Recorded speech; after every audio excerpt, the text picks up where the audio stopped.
Ladies and gentlemen, welcome back to the IWN YouTube channel. The crowd is going nuts tonight. This is your WWE Friday Night SmackDown watch along for Friday Night SmackDown episode 1297. And we went live with 1296 last week.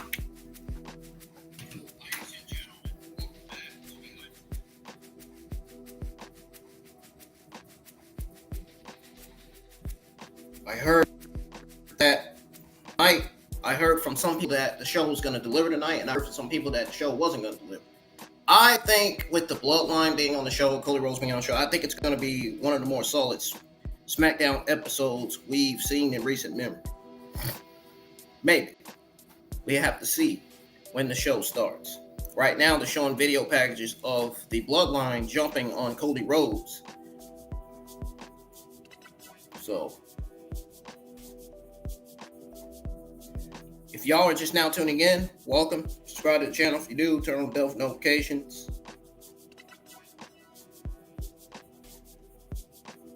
And keep on supporting the channel. As soon as SmackDown comes on, as soon as SmackDown kicks off with whatever they're going to kick off with tonight, we're going to tune into the show. I just want to let you guys know that I'm going to be streaming more Water Tank Smarter Armor content tomorrow. I did stream Water Tank Smarter Armor last night. It was a great stream. It was better than this week's Fighter Z stream. I know that. I got my ass kicked by several players, and I was not happy about it. So much so that I ended the stream right away. I was not happy. No, I was not happy, folks. I was generally not happy.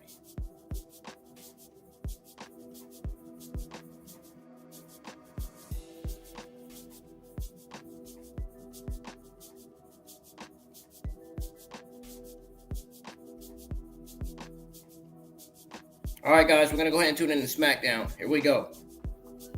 Let's cut the music off, the background music off. Let's go ahead and tune into the show.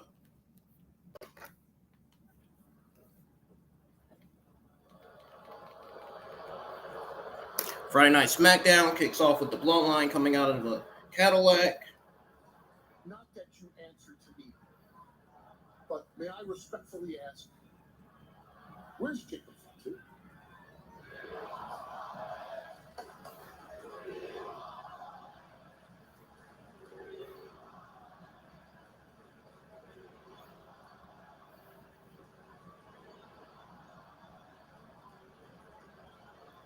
Yeah, where's Jacob Fatu? Is he hiding? Where is he? Well, folks, SmackDown is kicking off with the Bloodline. It actually kicked off with them coming out of a Cadillac, really, to be honest.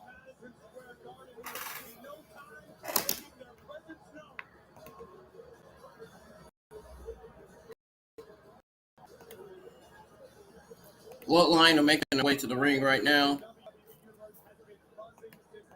I'm gonna go ahead and get this other thing off the screen so I can put on this on the stream what's kicking off SmackDown. Uh-oh. Wow, the show's already started. The show's getting to start with a brawl. Randy Orton, Cody Rhodes, and Kevin Owens are about to come out. And the Bloodline are already ready. To freaking. I guess we don't have to wait till Money in the Bank. Oh, we don't have to wait till Money in the Bank. It's happening right now. Nah, you really think it's gonna happen right now? I mean, come on. This match is taking place at Money in the Bank. I think there's. I think they want Jacob Fatu fully healthy for Money in the Bank. I think Jacob Fatu is their trump card. It's their way to winning Money in the Bank. But SmackDown's kicking off with a brawl. First, we had Bloodline coming out of the Cadillac. Then we had them coming out, getting ready to make their way to the ring until Randy Orton, Cody Rhodes, and Kevin Owens arrived. And now they're brawling.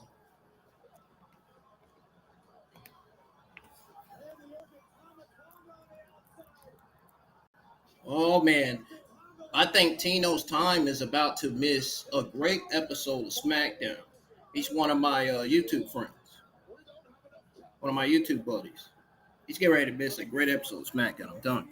Unless he's live. Unless he's already live. I don't know. He could be.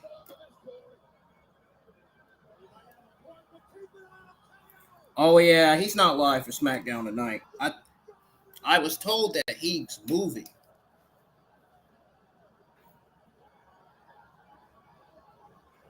And I'm guessing that's why most of you guys are tuning into my stream, because Tino's time is not live for the SmackDown Watch Along tonight. Yeah, I heard that he wasn't going live for the SmackDown Watch Along. I heard.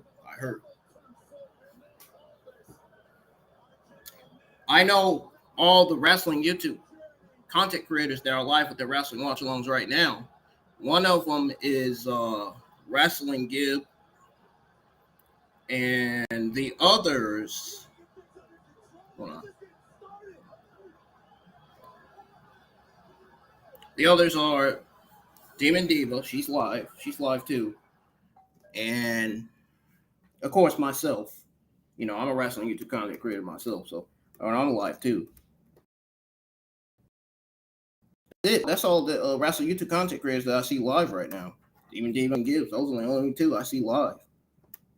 Everybody else is not live with their SmackDown watch-alongs tonight.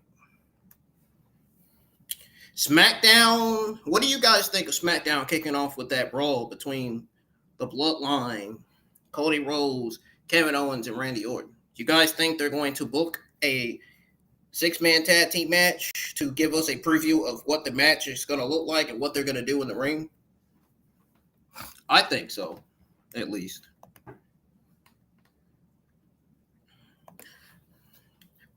Guys, I told you about what's going to happen in this Bloodline Civil War. My prediction is that Jacob Fatu is going to get betrayed by the Bloodline Solo Sikoa, Tama Tonga, and Tonga Loa, and he's going to join the old Bloodline with Roman Reigns, Jimmy and Jey Uso, and Zilla Fatu. Zilla Fatu is going to debut as a babyface in the old Bloodline. And then we're going to have Hikuleo making his debut. He's probably going to be, once Jacob Fatu turns babyface, I think they're going to debut Hikuleo. Hikuleo's going to come from behind Jacob Fatu. He's probably going to chokeslam him. And it's probably going to end with Hikuleo, Solo Sikoa, Tama Tonga, and Tonga Loa standing tall in one of the SmackDown episodes. I don't think it's not going to be for this week's episode of SmackDown. It's probably going to be for one of the other SmackDown episodes. But I know at Survivor Series, we are definitely getting the Bloodline Civil War tag team match. We're definitely getting it, whether people like it or not. We're getting Roman Reigns, Jimmy Jey Uso, Jacob, and Zilla Fatu versus Hikuleo, Tama Tonga, Tonga Loa, Solo Sikoa, and The Rock. The Rock is going to come back as a heel again. The Rock is coming back. Roman Reigns and The Rock's coming back. Do not ever say The Rock ain't coming back, because he is. He has to be. He's an NY. He's an NY. He's an Illinois. He's an Illinois family member. He's in the family. Of course, he's gonna come back. I can't see any other Samoans. I can't see any other Samoans unless they are. I can't see any other Samoans unless they have the last name NY. If they have the last name Annoying, I keep saying, I don't know. I don't know how to pronounce that last name. How do I pronounce that last name, y'all? How do I pronounce their last name? Annoying? NY? I don't know. Oh, recently this week, Roman Reigns' dad, Sika NY, passed away. My thoughts and condolences go out to Roman Reigns and his family during those difficult times. I even posted that on Facebook. Said the same thing. Even said it on my Instagram story. SmackDown is back on. Let's tune back into it.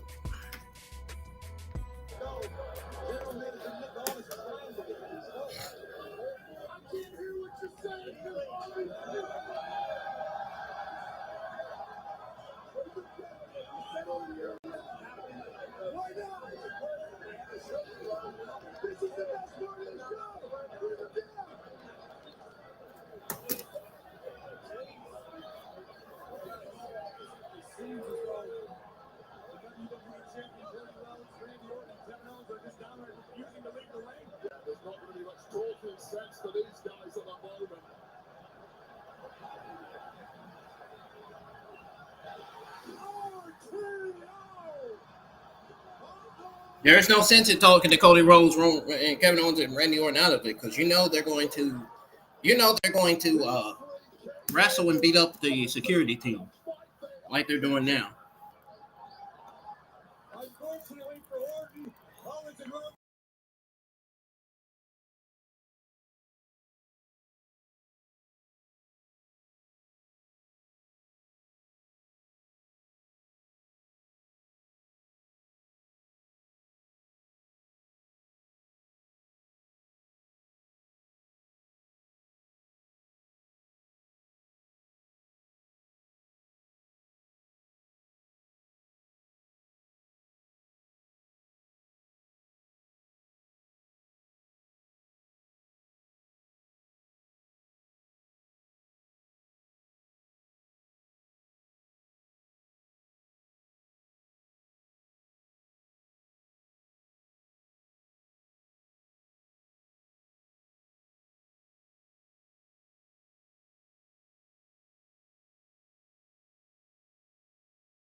My WWE Championship here tonight against a worthy, credible opponent.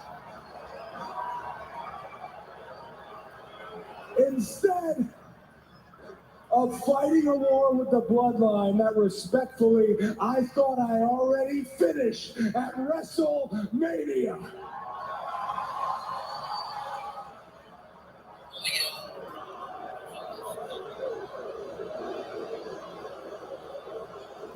Oh, what? He got the cops out here?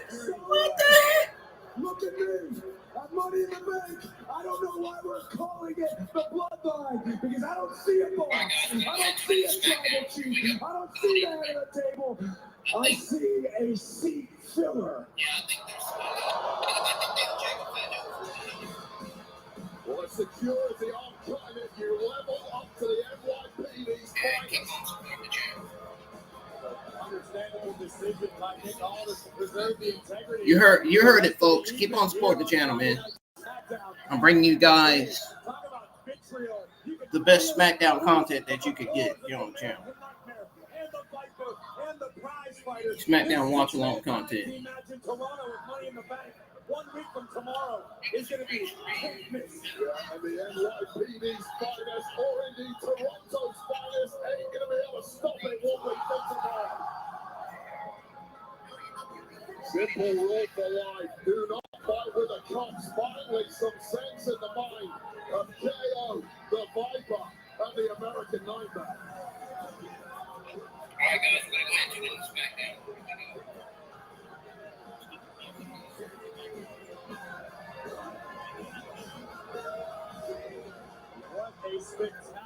Man, what a way to kick off SmackDown. A brawl between the newly Bloodline and Team Cody Rhodes, Randy Orton, and Kevin Owens, who are set to take on the Bloodline at Money in the Bank pay-per-view.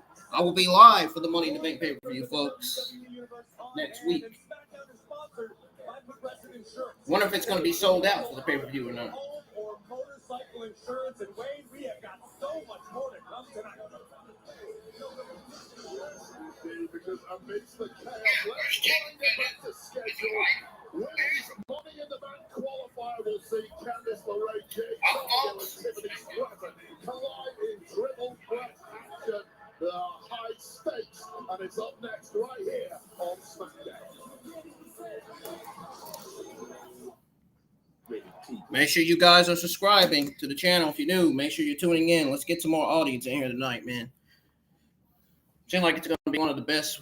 I think it's going to be one of the more solid SmackDown episodes that, like I said at the beginning of the stream, that we've seen in recent memory. I mean, it just kicked off. If the show kicking off with the Bloodline, Cody Rhodes, Randy Orton, and Kevin Owens doesn't tell you that it's going to be a solid show, I don't know what's to. You got 2 women's matches happening tonight. You got Logan Paul versus Santos Escobar. Oh, night, yeah. I mean, this watch along is worth tuning in tonight for this show. Thank you guys for joining. I'm glad I got audience in here tonight. I'm glad everybody is tuning in. It's Friday, June the 28th, 2024. SmackDown's on its first commercial break of the evening.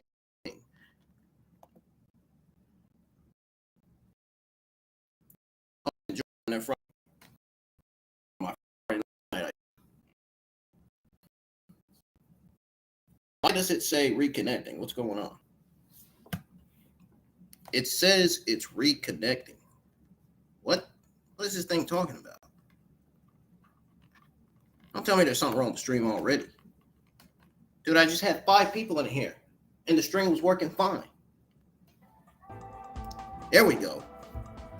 Jeez Louise. You see how the internet acts up, folks?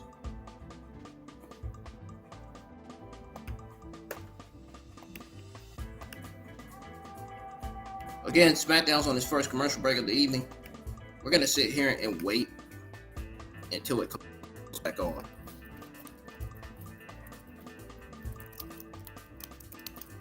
Rest your eyes for at least 5 minutes, folks, because SmackDown, that's where SmackDown will be coming back on. It'll be coming back on in 5 minutes, I guarantee you. I think they're going to give us like 5. They're going to give us like 4 or 5 commercials, I think, for the first one. Which is again a lot of commercials.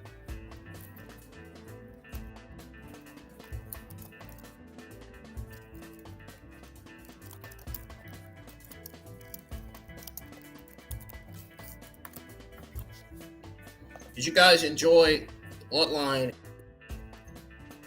Kevin Owens, Randy Orton, and Cody Rhodes brawling, kicking off SmackDown?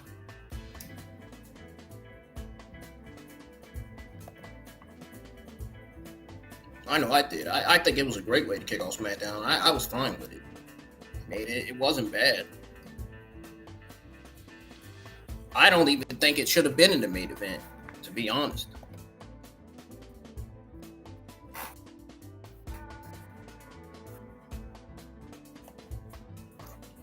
I'm going to share the stream to my other Instagram accounts and share it to Snapchat to try to get some people from there to join. Let's get some more people in here, folks. This is a sold-out arena here in Madison Square for SmackDown episode 190.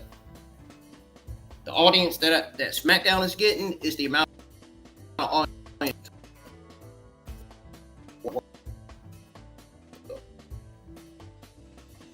Back on, it's time to back into the show.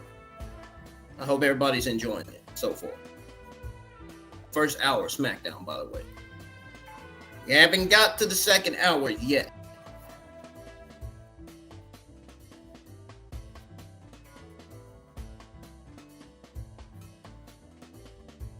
They're probably going to on the women's matches.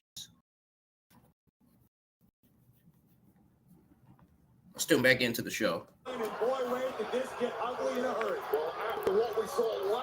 Come on, Raystream, stop saying that shit.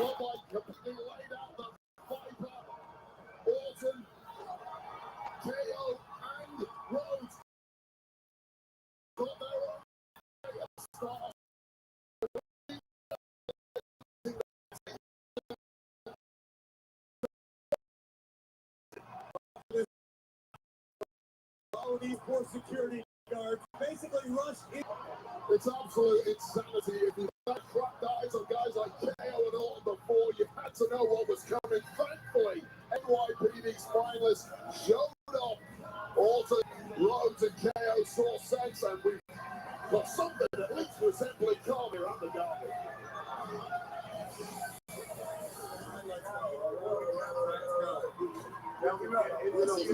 Excuse me, Nick, I don't have to tell you how chaotic it has been. SmackDown just started. Do you care to comment on what we've seen so far? Kayla, I'm sorry. I just can't talk about it right now. We have too much going on. So. No insight on what we've seen.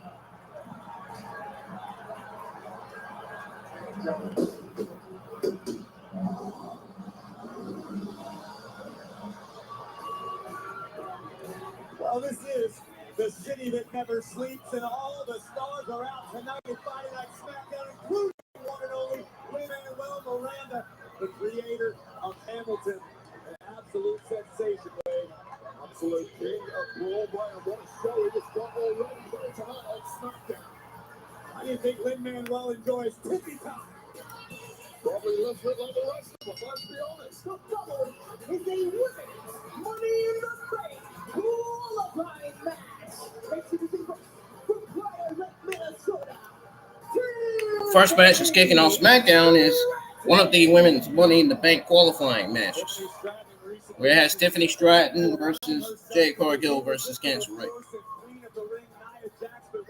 A lot of the WWE universe are picking Tiffany Stratton not only in this qualifying match, but to win Money in the Bank as a whole. What are your thoughts? For many people, this is the single greatest athlete in WWE. I think everybody only came to tune in for the brawl between the Bloodline, Cody Rhodes, Randy Orton, and Kevin Owens. I mean, I don't blame you.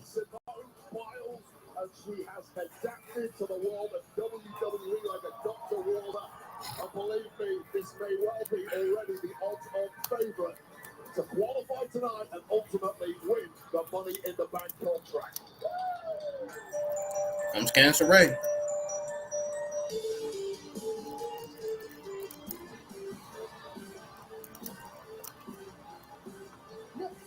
From Riverside, California, Candice LeRae.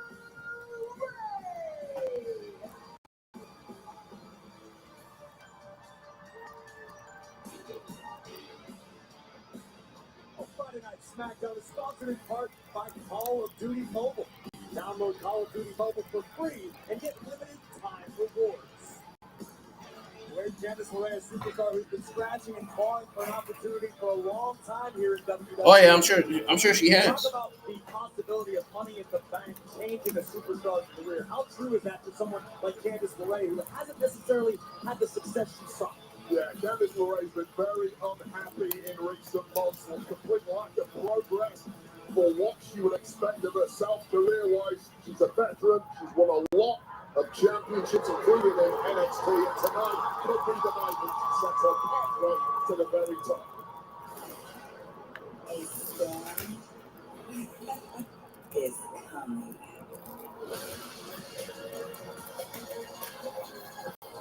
Comes Jade Cargill.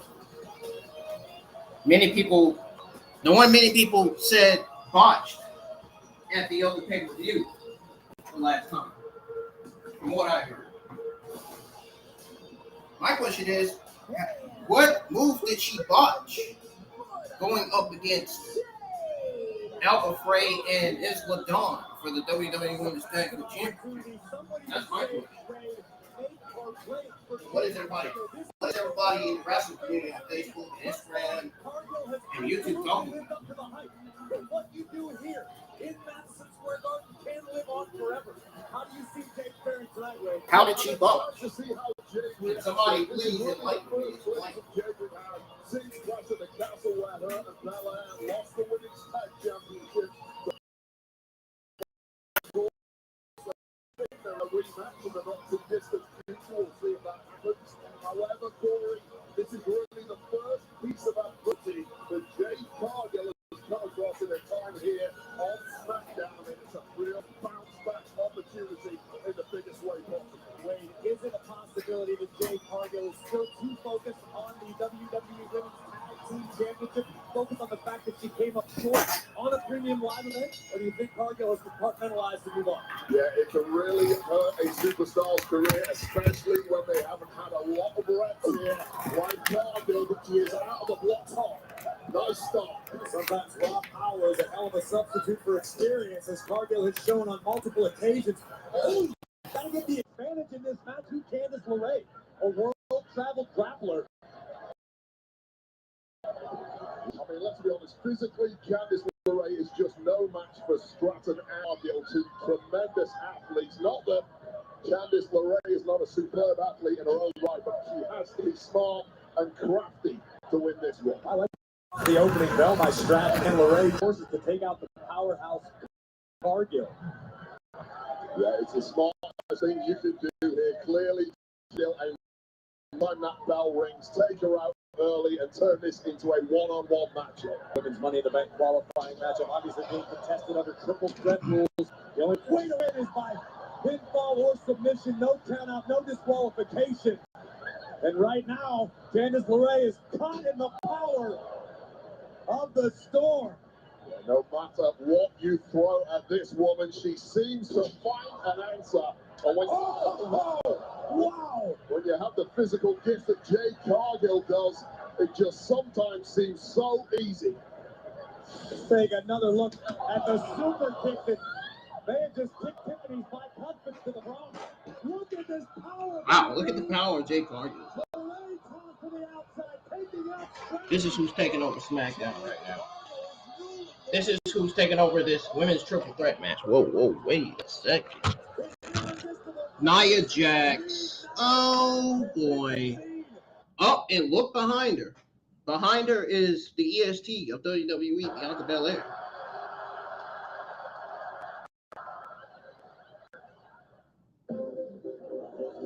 Nia Jax coming to the aid of Tiffany Stratton, and Bianca Belair coming to the aid of Jade Cargill.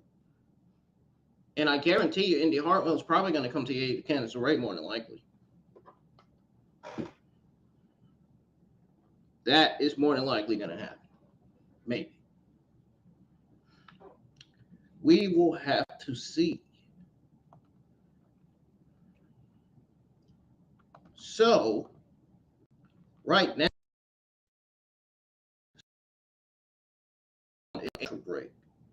commercial break of the evening. So you know what that means? It's time to go over, kicked off the show tonight. we're going to go ahead and go over that before SmackDown comes back on.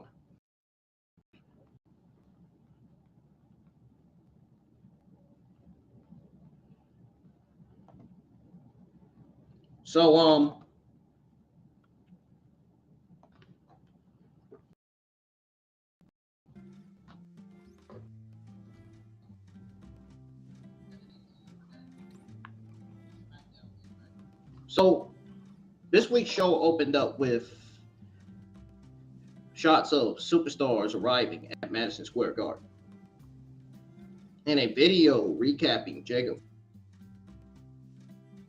Fatu all arriving backstage.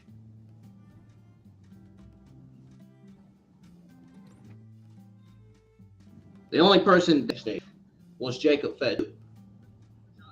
Now, Solo Sikoa didn't really answer the question of what Paul Heyman was asking him. So,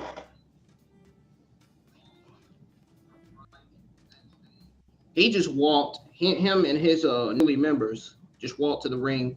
Kevin Owens, Cody Rhodes, and Randy Orton attacked them before anything could happen. After a break, the trios pretty much, I want to say the trios pretty much are still, because that's exactly where they were, and ended up taking out the security team as Nick Aldis looked angry. He returned later with cops to escort them away. The crowd, and like I said in the beginning, the crowd was going nuts and going crazy for this week's episode of SmackDown.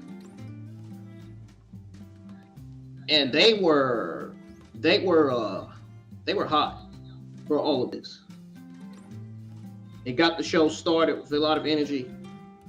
And like I said, the brawl between the Bloodlines, Solo Sikoa, Tonga Loa, and the team of Cody Rhodes, Randy Orton, and Kevin Owens was a great way to kick off SmackDown.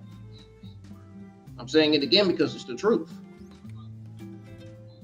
Now, nobody in the wrestling community has said this. Nobody's probably going to say this but me. But the Bloodline will be back on the show later. Oh, they'll be on the show later for their ceremony.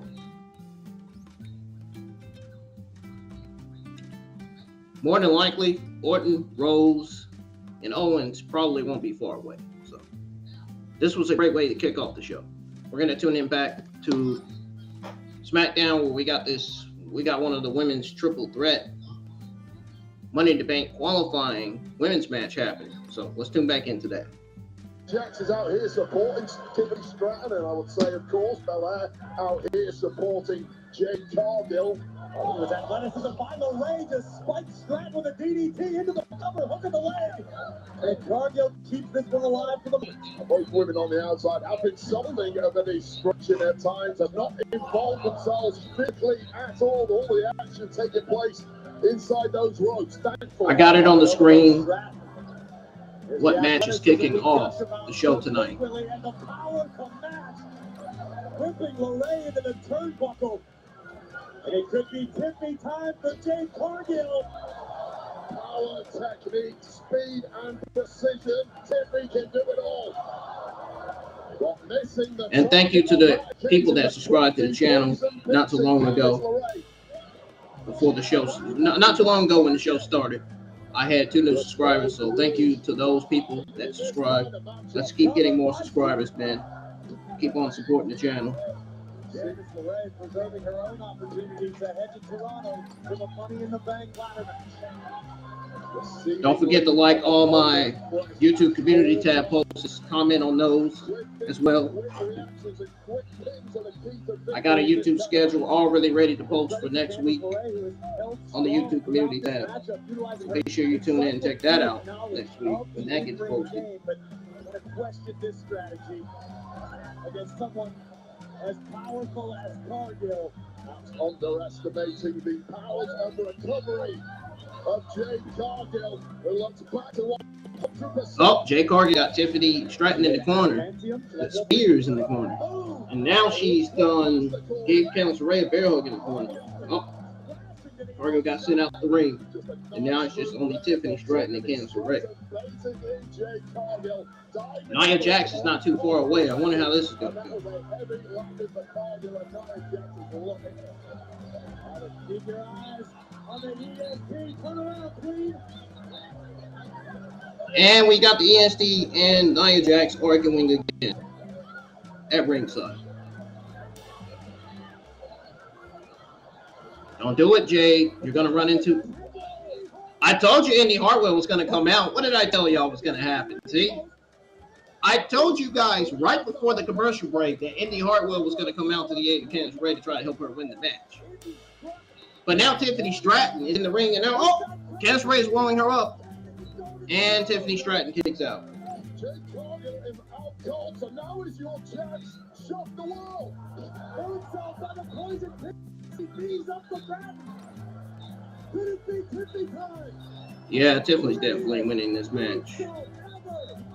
If Jade Cargill kicks out.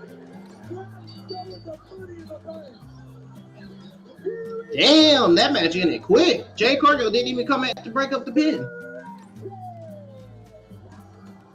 Tiffany Stratton continuing to make waves in the women's division and a name for herself amongst the WWE universe.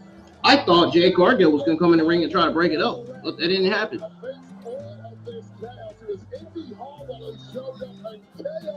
But I told you guys, I told you so. I was right that Indy Hartwell was going to come out to the aid of Candice LeRae to try to help her. She ran from Bianca Belair, who chased her to the back. Tiffany Stratton, who is now going to Money in the Bank. She joins the field. She's won over Nia Jax. Chelsea Green. And now we got two more women who is qualifying for their matches. Now we got the other women's match to look forward to. And Naomi's already backstage. She's shown already trying to get ready for it. She's so annoying. She wants that contract. Yeah, but we ain't gotta worry about that, right? Right. You gonna take care of it? But, if that happens, that means I might have to cash in on you at some point. Yeah, but we're gonna worry about that later. I'm cheering for you. Oh my goodness. This is really cute, talking about a fictional situation because Naomi is not winning tonight. And if I were you, Bailey, I'd be holding on really tight to that championship because your days are numbered. I'm gonna just end her day. No. Don't worry. I'm gonna use this tonight. You sure? I'm gonna make a pay for that. You better. She said, "You better." Like Bailey said, "You better." Like she's gonna do something. Oh my, please.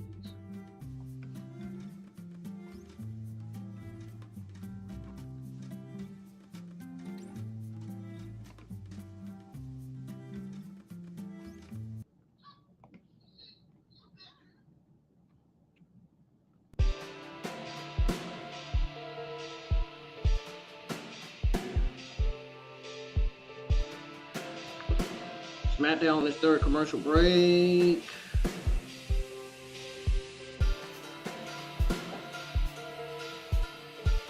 What did you guys think of that women's triple threat Money in the Bank women's qualifying match between Candice LeRae, Tiffany Stratton, and Jade Cargill? Let me know in the live chats your thoughts on that.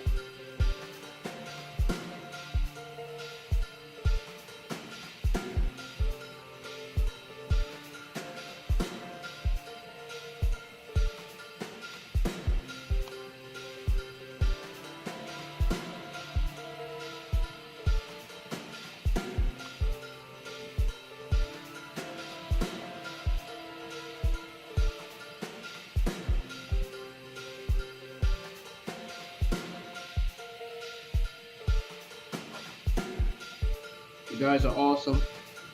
Appreciate y'all for tuning in. Stay. Don't go anywhere. SmackDown is on its third commercial break. They're probably going to have 3 more after this. They're probably going to have 3 more commercials after this, and then it'll go back on for its third commercial. Come back on. I mean, I'm kind of used to these commercial breaks by now, but they're boring to fucking watch on TV. I'm not gonna lie. They're a waste of time, sort of, because they only last like what, 2 minutes.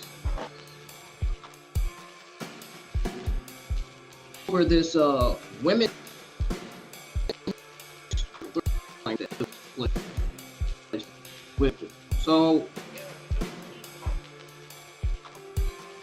before the show cut to a break, Nia Jax and Bianca Belair showed up at ringside, but hadn't interfered in any way yet. But you know what? At the same time, it does give me time to go over all the matches for you guys, for everybody that's just now tuning in and miss, the brawl between the Bloodline, Kevin Owens, Cody Rhodes, and Randy Orton, and the women's triple threat match. You know what I'm saying? It's already back on. We're going to go ahead and go over this, and then we're going to tune back into the show. But it was a strong performance for all 3 competitors.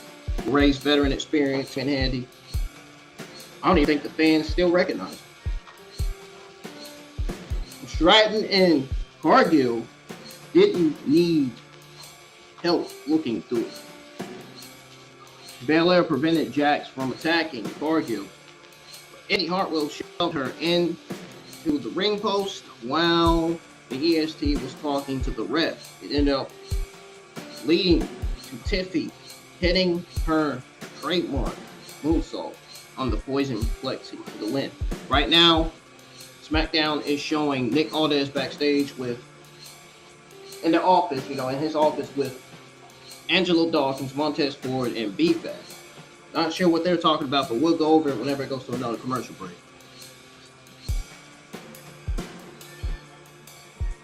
Now we got Pretty Deadly showing on screen. I just want to let you guys know that this weekend I will have a new YouTube channel art banner.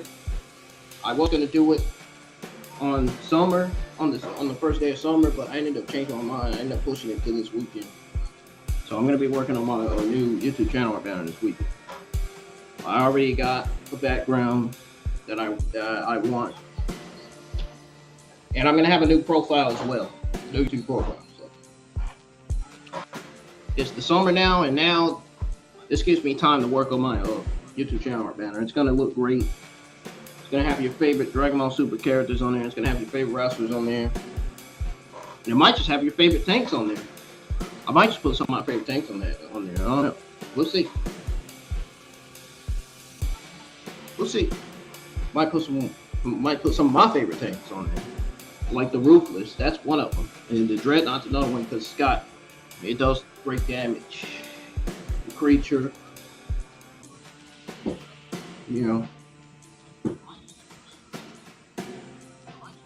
We're going to tune back into SmackDown now that we went over the women's triple threat Money in the Bank qualifying match between Tiffany Stratton, Ray, and Jade Cargill. Here we go.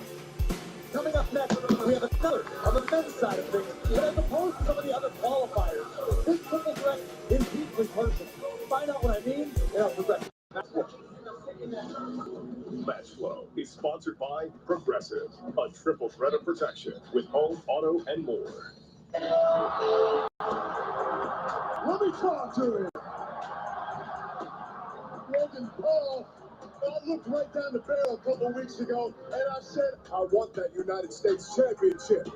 And that limber-tailed goof just flat out said, no. Instead, we're qualifying for Money in the Bank. It's me, it's you, it's Santos Escobar. Cállate. Next week, we're not just going to deal with Logan Paul. You're dealing with the Santos Escobar. You'd be wise to remember that. Every time I've had to beat you, I did. So I ain't looking at you, I'm looking past you. The guy I'm looking at is Escobar, not about to be disrespected by God. You can get beat up or you can get shut down. It's over. Logan Paul is here. The biggest right hand in the injury. Titanium reinforced right hand. Next week in MSG, a triple threat Money in the Bank qualifier.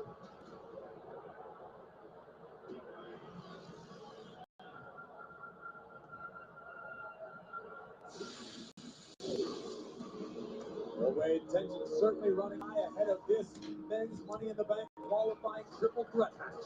Hatred between two of the opponents, and this is the man who could potentially capitalize. It's a men's Money in the Bank qualifying match. Introducing first, representing the Jonathan Fantasma, weighing in at 217 pounds, Santos Escobar. Wade, I know you've been a big supporter and fan of what Santos Escobar is capable of. How do you see tonight playing out? I actually like your assessment that Logan and LA Knight may be so preoccupied with one another, it could open a door for the Emperor of Victories. Well, Santos Escobar is an absolute mental maestro at this game. He's already got every angle covered. He knows full well that Knight and Paul are extremely distracted by one another's presence, and that opens the biggest doorway possible for Escobar to steal victory tonight. I have to like the potential of Escobar competing in the Money in the Bank ladder match. Heights be damned, this luchador is as capable and comfortable in the sky as anybody on the roster. About as well-rounded as they come, and still looking for his first piece of gold since arriving here on SmackDown.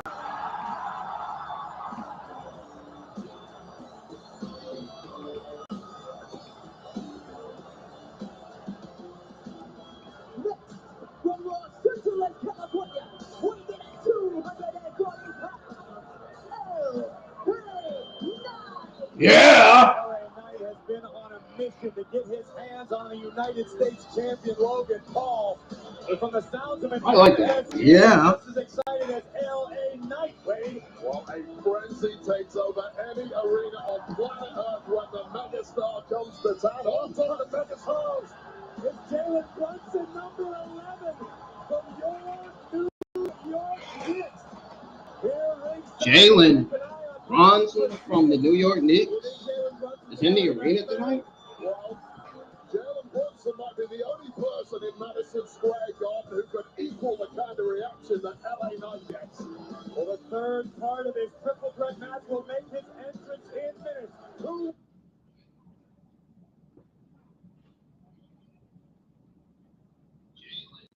I muted it because I already knew it was going on commercial break. I already knew it was coming.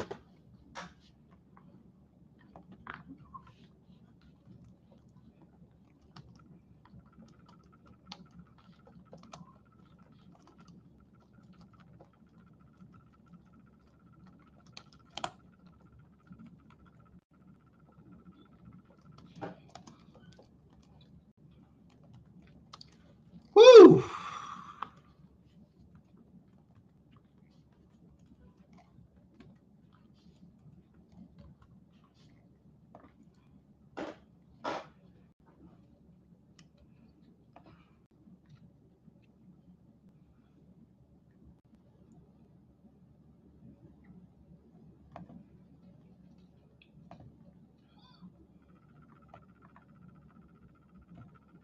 What a night it's been for this week's episode of SmackDown.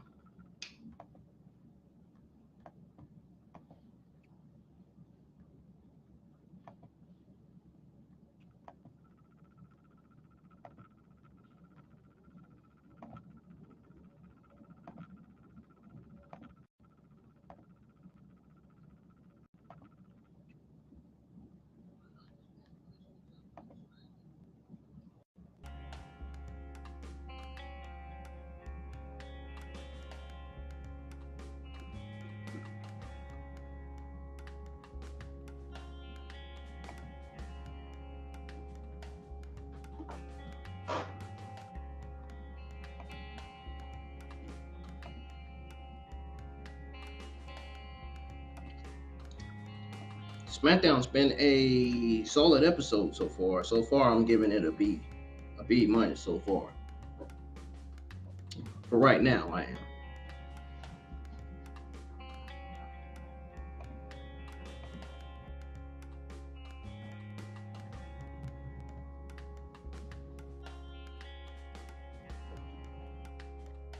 We did go over the two other things that happened in the beginning.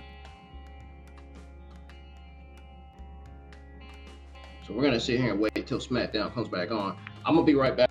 I'm going to step to the restroom real quick, y'all.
All right, y'all, I'm back. In two bangs SmackDown episode 197. See what Paul Heyman and Solo Sikoa was talking about. Let me serve you as the wise man. What the hell are we doing tonight? And two, please tell me, where's Jacob Fatu? Oh, I hear you. You're my wise man. What's the point of having a wise man if I don't take your advice? Right? Right. So I listened to you. You said he was too dangerous. Jacob ain't here. And he won't be here. And that's why you're my wise man. And we're going to make that official tonight.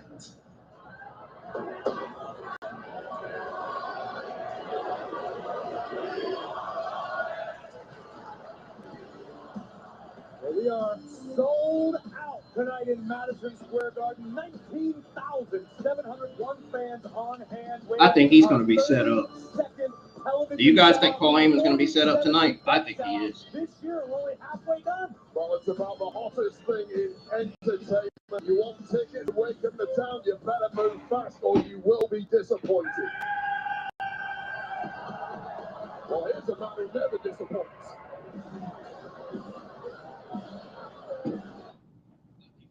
Why does the cameras keep going black? What is going on? They need to fix that shit.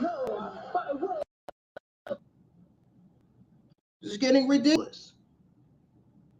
You can't see nothing.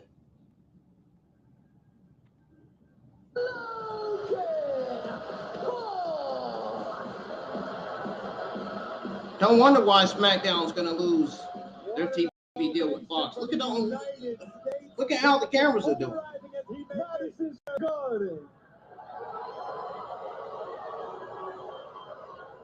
The Mecca of sports and entertainment, where heroes are I mean, no made and disrespect, legends are but born. fix the cameras, man. And tonight, Logan Paul gets to perform. Nobody's not going to watch if you're not fixing the cameras. And to truly You're not fixing the fucking, whatever they got. Whatever they're recording the show with. Or streaming or producing the show with. They got to fix that, man. That's just, no. That's how you lose TV audience right there. Camera cutting off, going to black like that. Ladies and gentlemen, please welcome. Dude, I literally just seen the crowd on the fucking Titron. What is going on?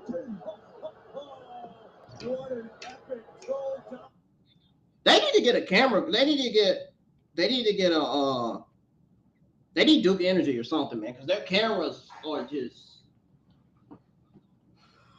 they're just terrible.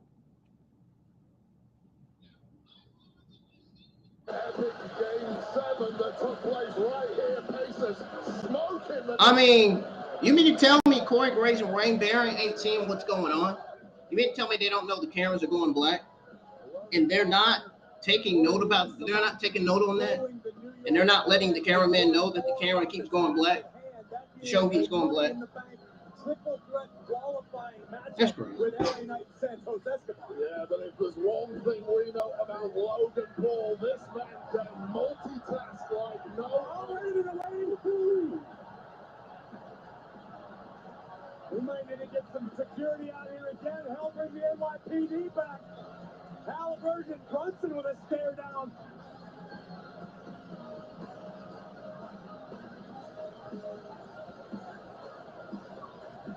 Well, I never thought LA Knight or Santos Escobar, for that matter, would have to concern themselves with the prospect of Tyrese Halliburton, an NBA superstar, working on the outside. But that seems to be the case in this qualifier. Well, Logan Paul has friends in. Why do you got all these NBA players on the show? That's what I want to know. Immediately, the megastar LA Knight with eyes for the Maverick. Logan Paul may need more than Tyrese Halliburton. I can see the neckbeards online. Oh, why are you complaining? Just enjoy the show. LA Knight's all hopped up on Cavorka, and it seems like Madison Square Garden is loving it. Santos Escobar with a sneaky takedown on the megastar, and now Escobar and Paul working in unison to snuff out LA Knight. So, Stop complaining, enjoy the show. Move for Paul and Escobar to link up, but that link up may be temporary, or it may continue. No count out, no disqualification. Yeah, how about shut the fuck up? How about that? There's no reason why NBA players should be on the show. Should be on TV. This should be only Logan Paul, Santos Escobar, and LA Knight. There should not be no NBA players on the show. From what I heard, there should never be. From what I heard, it was just going to be a triple threat match. But it seems like it's not just a triple threat match with these two NBA All-Stars involved at the match on this week's episode of SmackDown. I mean,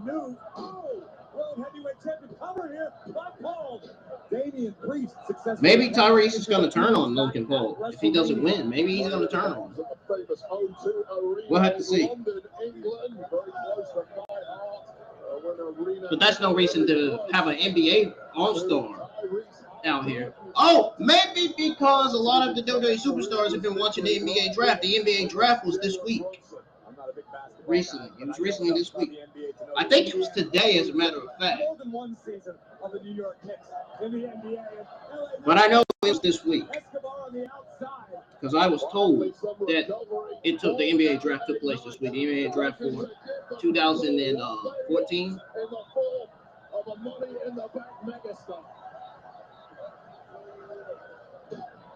LA Knight would love to have possession of the Money in the Bank contract, a guaranteed championship opportunity at the time and place of the holder's choosing, valid for 1 calendar year. And Logan Paul has made it abundantly clear what he thinks of LA Knight, and the fact LA Knight has never LA Knight. Why do you keep saying LA Knight? never get an better opportunity than if he can win the Money in the Bank contract. Check out this power by Logan Paul. Face first goes Knight. Constantly working on his in-ring arsenal. You might not like him. You might not like the arrogance. LA Knight. He put the hours in behind the scenes. Hey, Wayne Barrett, I got UK accent too, man. I'm 5% New Zealand. Logan Paul takes out Knight on the outside. I always like to sound New Zealand. Logan Paul. Wait a minute. Santos Escobar propelling himself to the outside, and the Emperor of Lucha Libre one step closer to Money in the Bank.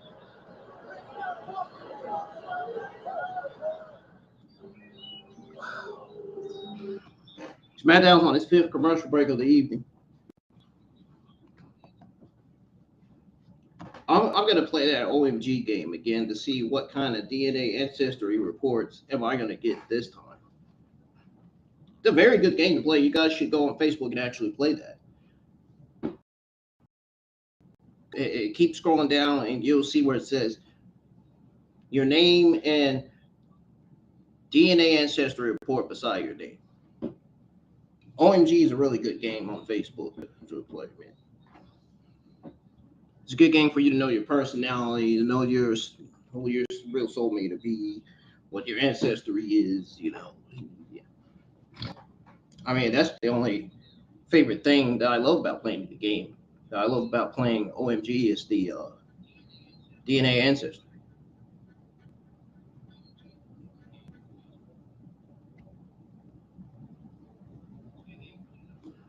They got this new thing on Facebook, Meta Owl. So you could pretty much look up anything you want.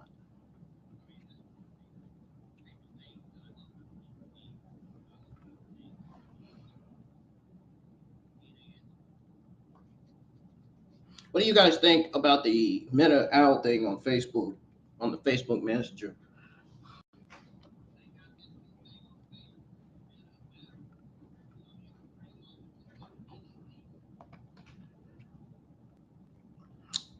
I wonder what they got that on there for. It's just like going to Google and typing on this this freaking time looking logo thing. It gives you an answer as to what you're looking up and what you need to know.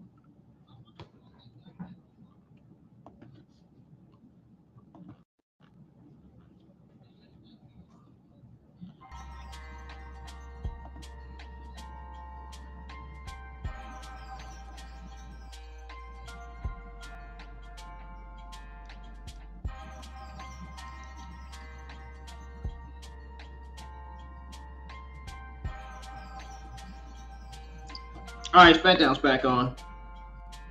Time to quit talking and get to watching. Friday Night Santos Escobar and the United States champion Logan Paul compete for the right to head to Toronto 1 week from tomorrow at Money in the Bank, streaming live WWE on Peacock.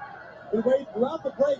Logan Paul. We're still gonna go over what went down. On the floor out here by our announce desk, composing himself, catching his breath. We're still gonna go over what went down and what Nick Aldis and the Street Profits is Montez Ford and the Dolphins were talking about in the office. BFAF was in the office with him too. The office of Nick Aldis. You talk about going for broke, Wade, when the stakes are the highest. That's what Escobar and Knight are looking to do. From the top, cover by Santos. That simple rule of thumb, never go to the top rope with a luchador. You probably aren't going to come off best. And now Logan Paul very wisely picking his spots. Now has control of Escobar, hoisting up the Emperor into a splash on Knight, but he inadvertently into a cover. Great wherewithal by the United States champion, hooking the leg. Perhaps a little bit of inexperience. Another attempt, smart strategy. From Logan Paul showing there, but immediately passing, preventing the pin attempt. We saw Tyrese Halliburton of the Indiana Pacers on the outside of the ring, disappointed. He thought it was time for himself and Logan Paul to party here in Manhattan. No finer place to party, and what an epic party Logan Paul is going to put on tonight, should he qualify for next Saturday's Money in the Bank ladder match. A vicious uppercut by Paul, answered by Knight. Swing with that big right hand that did the damage last week. Oh. 3 right hands, 4 right in there, and he done gave him like 6, 7 right hands. The fans are cussing in the arena. That's why they're blocking the bad words. Santos Escobar with a DDT into the cover, but here comes Logan. Uh-oh, into the cover again. You got to keep your head on a swivel in a triple threat environment, Wade. Meltdown. Let's Logan Paul. LA Knight looking back in full control, inching closer. And Escobar with a running knee stopped LA Knight dead in his tracks. Muscling up the megastar, looking for the phantom driver perhaps. Countered by Knight. Good God, man. What a slam. And the megastar elbow. This match is going nuts right now. City hitter LA Knight. Oh, this is Madison Square Garden in New York. Anything can happen in WWE when you're in New York. Ontario, Canada. So, Money in the Bank streaming live WWE on Peacock. Which of these 3 men will earn the opportunity to compete? God, I don't even want to know what Corey Graves said. That's what they call the network, Peacock.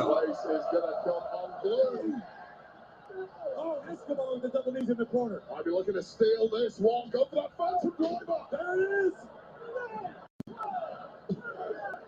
And Logan just bulldozed Escobar. I don't care who you are, nobody is kicking out of that one. Escobar just a millisecond away from victory. Heartbreaking for the Emperor of Lucha. What the hell? There must be a lot of cussing in this match because, like, they keep muting the TV, they keep muting the network or whatever they're muting. There must be some fan in the arena cussing. Distracted Logan Paul momentarily, and you cannot afford that against someone as good as Santos Escobar. A big forearm by Logan Paul rocked Santos, who would answer with a step-up kick with a caught Logan right in the chest. All 3 men moving gingerly. They've taken tons and tons of abuse, but it is worth it for that small glimmer of hope they all have a victory tonight. Look at the athleticism of LA Knight. Belly to back suplex rocks Escobar.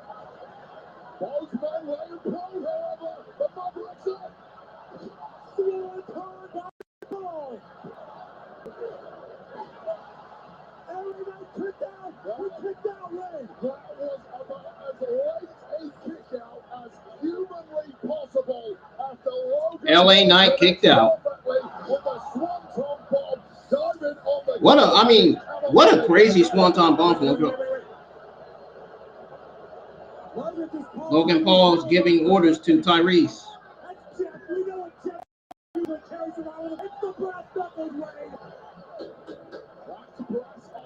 Oh, come on. Are you serious? The brass knuckles again?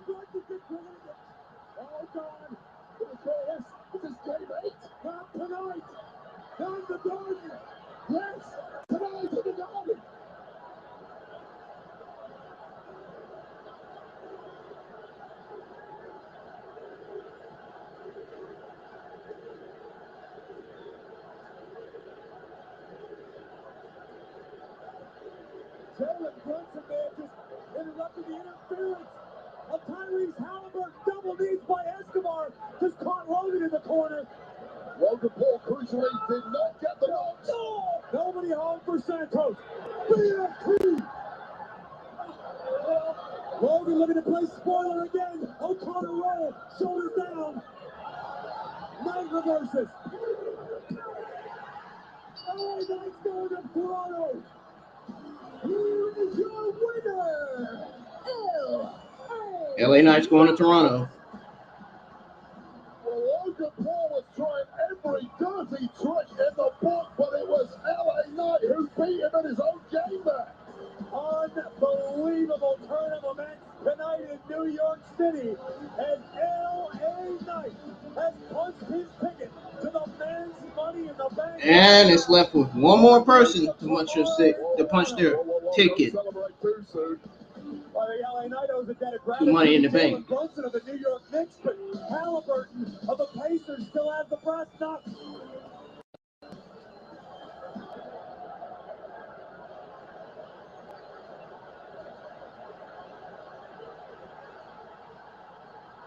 Oh no! Jalen, don't do this! There's no turning back! Jalen Brunson with a steel chair!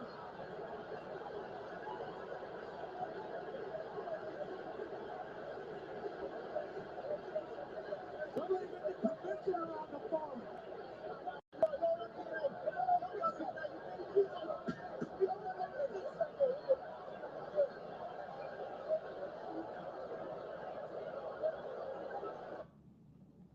Come on, man. Stop putting it on black.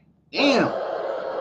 Fortunately, it appears that retribution will have to wait for the great city of New York and all the fans of the New York Knicks.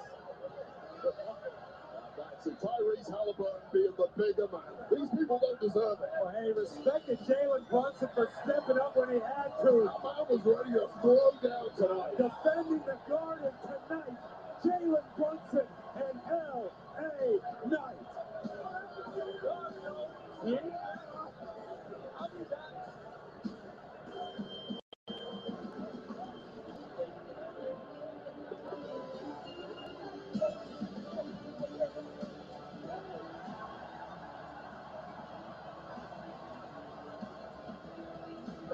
Yo, that was wild. Wow. Props to LA Knight for getting that win, beating us over 2 punks. That was good to see, but I don't think that's what he's in store for. That Money in the Bank match. Did you win? You're going to bring that up right now? You don't have to. Yeah, I won. It didn't work out well, but I won. You did win. Personally, my money's on Jay. I think he's got it in the bag. But you know what makes me really happy? Santos has absolutely no chance in winning. Zero. No chance. He's going to be sitting at home. That's karma. That's what he deserves. But is karma enough? I mean, I know I got some payback on his boys in NXT, but... What's up, y'all? It's Melo in the Garden. Yo, Carmelo Anthony's here. Maybe he'll take a pic with me. No. Not that Melo. The Melo that actually won a championship. But hey, yo, I want to run something by y'all real quick. So when I win Money in the Bank, I'm thinking about getting this t-shirt. And on this t-shirt, I think I'm going to put Melo in the Bank. I'm telling y'all, that's going to sell out first week. Top Cody. Top man. Look. It's good to be confident, but you're just naive, man, and you're way over your head. I'm way over my head. Oh, yeah, okay. Well, you must be living under a rock, because I don't know if y'all saw, but last week, I pinned the 14-time world champ Randy Orton. Let's talk about it. Something like, okay, a lot of people got their money on Heat. A lot of people got their money on but they should have their money on Melo.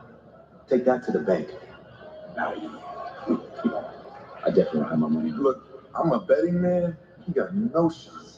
Absolutely not. And I'm really tired of it. Well, tonight, Friday Night SmackDown emanates live from Madison Square Garden, the world's most famous arena, widely recognized as the Mecca of pro wrestling.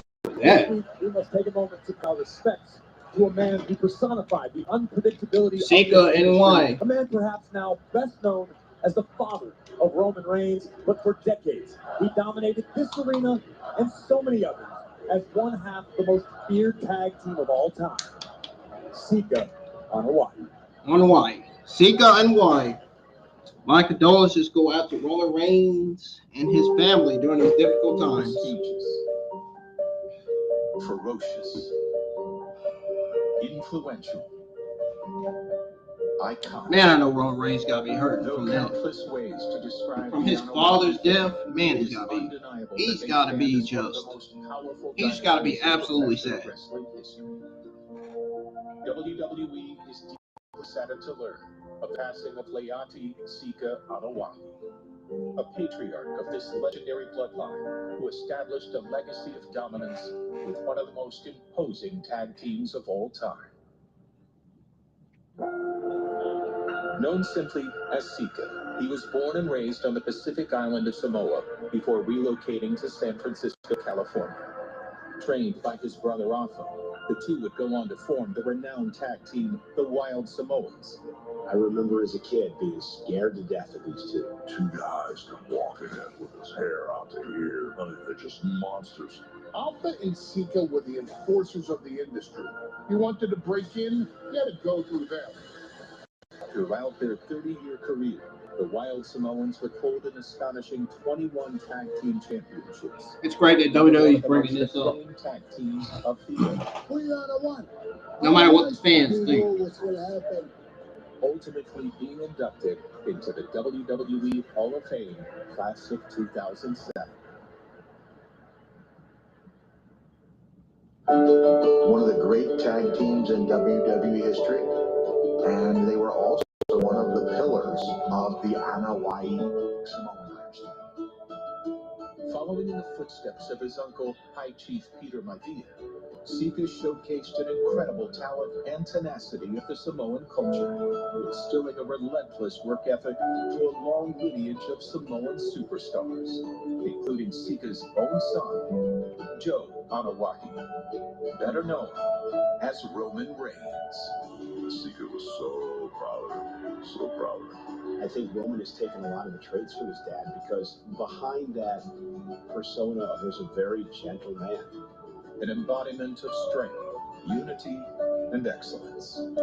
They said his cause of death was unknown. There's any other bloodline. It was not specified. As many top stars as that family, because there's so much pride of who we are. I guess they don't want his cause of death to be out. I would remember him as being the one to represent our Samoan culture with utmost love and respect.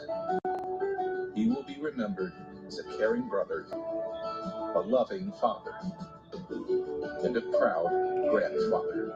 All I can say is, I understand Roman Reigns is suffering Sure that the Anoa'i name for the death of his father. be celebrated and will never be forgotten. I know what it's like to cope with the death of someone's father.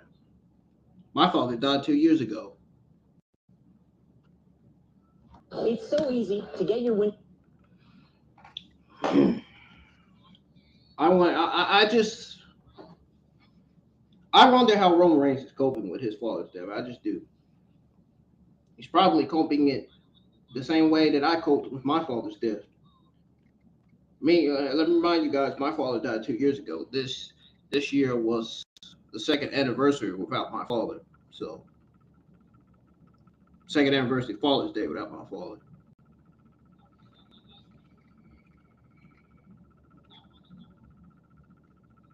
I think if my father was still alive right now, honestly, I think he'd be proud of me.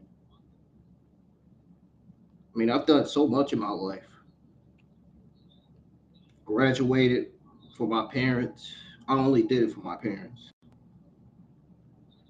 Mind you guys, I graduated from Salisbury High School back in 2017. I was raised and born in Salisbury, currently still staying in Salisbury. You know, Salisbury, North Carolina, by the way. That's the name of the state that I'm staying in. Will not be here for too much longer because when I get a girlfriend, I'm definitely moving out of Salisbury. Either I'm moving out of Salisbury or I'm going to stay somewhere close to my mother.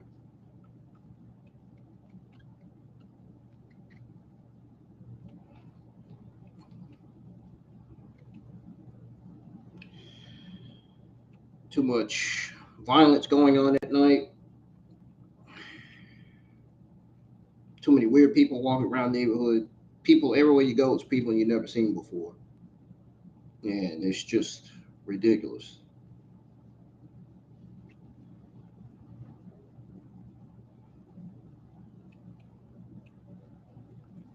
SmackDown is on its sixth commercial break of the evening.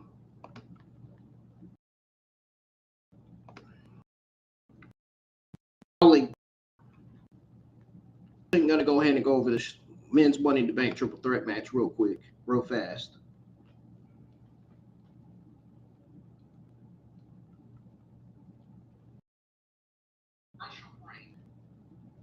We're going to go over this men's triple threat match real quick. This men's Money in the Bank qualifying triple threat match.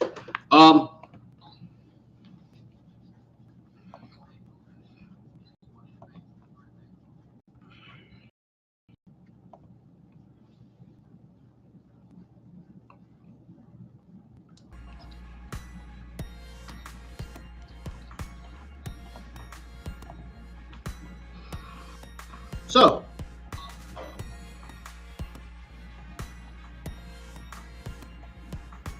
Paul brought out Tyrese from the Indiana Pacers to be in his corner, which naturally upset the New York crowd.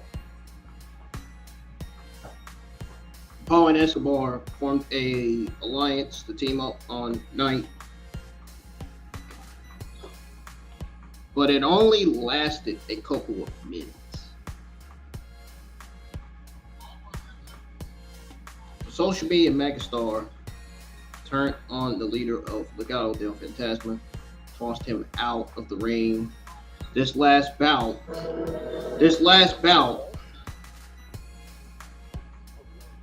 2 segments. It lasted about 2 segments, gave all 3 competitors time to shine. Paul wasn't going for as many high-flying spots as usual, but that gave him a chance to show off some of the other skills he's picked up.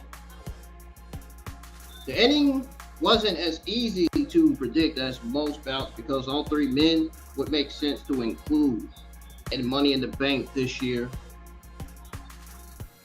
Halliburton and the Knicks, Jalen Bronson, who was seated at ringside, had a standoff at ringside before Knight picked up the win by reversing a roll-up from Paul to get the pin.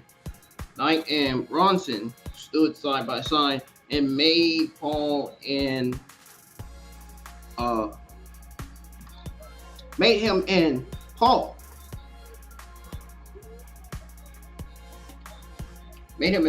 back down. Sorry, that's what I was trying to say. I almost couldn't get it out.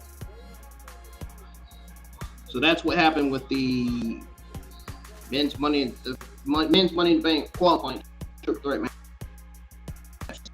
We're going to tune back in. Report.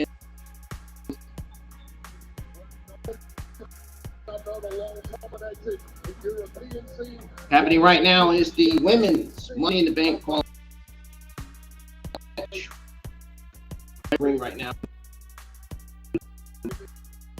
Ring from her entrance. And they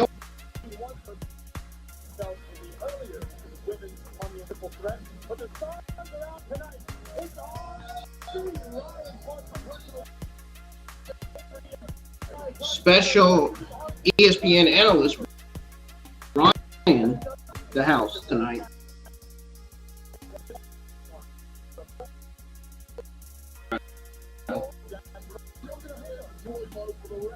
Don't know who that is, so don't ask. Coming out.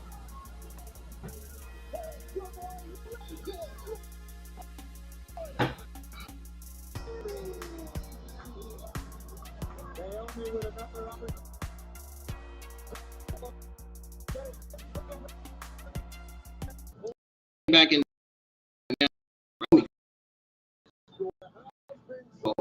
We are now focusing on watching in 97.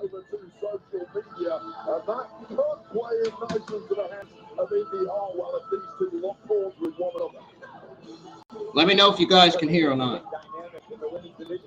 Several of the newest faces wasting no time trying to get a foothold here on Friday Night SmackDown. Not waiting for their opportunity. Again, let me know if you guys can hear. If you can hear, let me know. If you can't, still let me know. If I can fix the You're not necessarily the first name on the list when they're coming up with the matches for these shows, but make some noise. Some cages, just like Blair Davenport has done. You'll find yourself getting some opportunities. And Naomi wasting no time off the opening bell, drop-kicking both opponents. This could be a relatively short night for Naomi. It seemed like Davenport and Indy Hartwell were trying to team up in the early goings, momentarily prevented by Naomi, but now apparently back on track. Naomi was able to slide under the double clothesline attempt and a double. we see alliances forming again on SmackDown. And Davenport both feeling the glow in the early moments. Indy Hartwell and Davenport putting down Naomi. She's the only megastar in this match. That loose alliance looked broken already. You can't blame Blair Davenport for trying to win the match, trying to obtain a potentially career-changing opportunity. Entry into the women's Money in the Bank ladder match. It goes down 1 week from tomorrow. In Toronto, Canada, streaming live WWE on Peacock, and Hartwell using Naomi as a weapon. That could do it. Stacks the shoulders high. A lot of people forget Indy Hartwell, former NXT Women's Champion. It really is that powerhouse style. It's where she's at her best. The victory here tonight to propel Indy Hartwell's career. Oh, wow! Blair Davenport. I don't know why Hartwell's upset. That was a great audible by Davenport over the stairs. Cleaning the clock. This will stop to the spine. I like what I'm seeing out of Davenport. Can Blair head to Money in the Bank?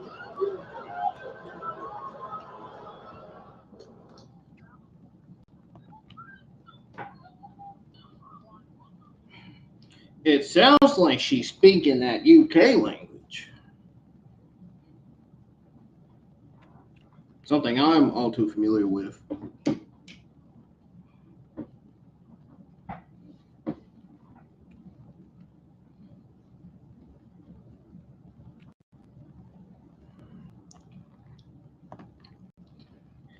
SmackDown's on another commercial break.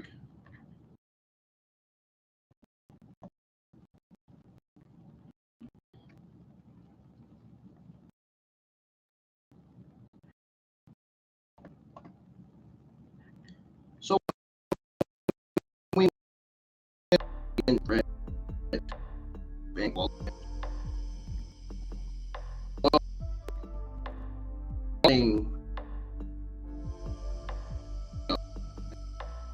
take all the off for that, but we didn't get.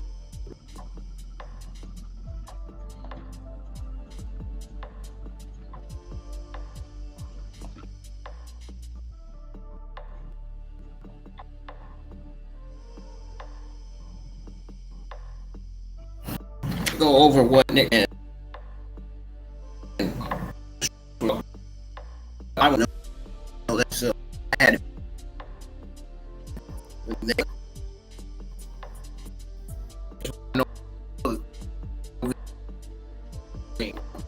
Like things you got.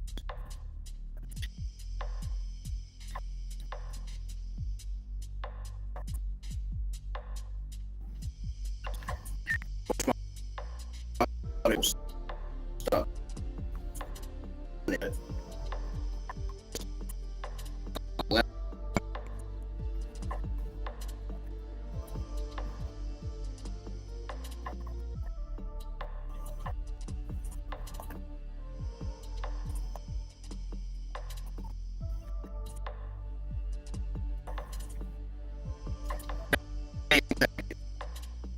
The V package of Andrade, and over there.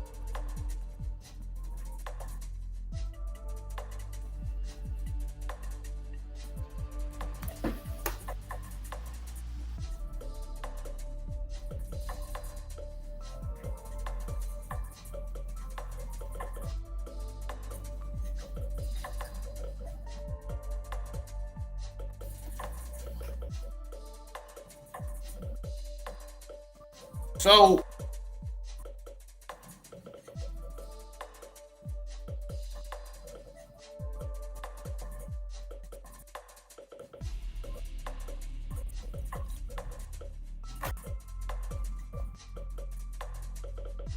Beach asked about rematch. He said,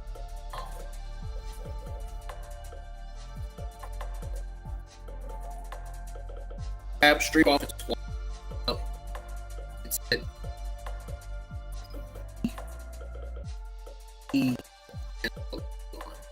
all this.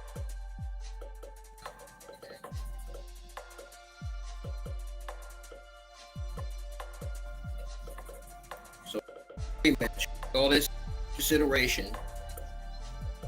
Then Street Profits.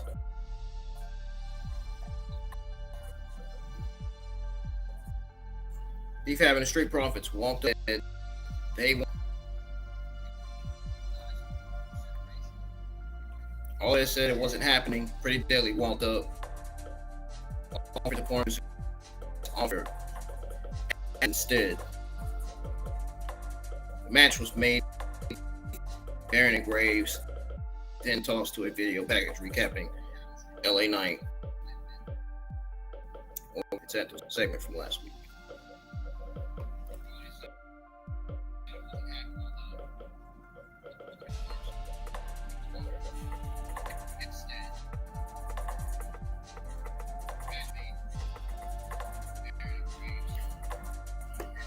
Go ahead and tune back into the triple threat match because they only go.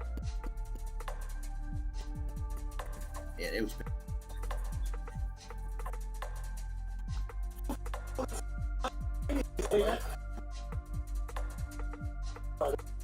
In the Ultimate State, offense are in one victory. Sorry.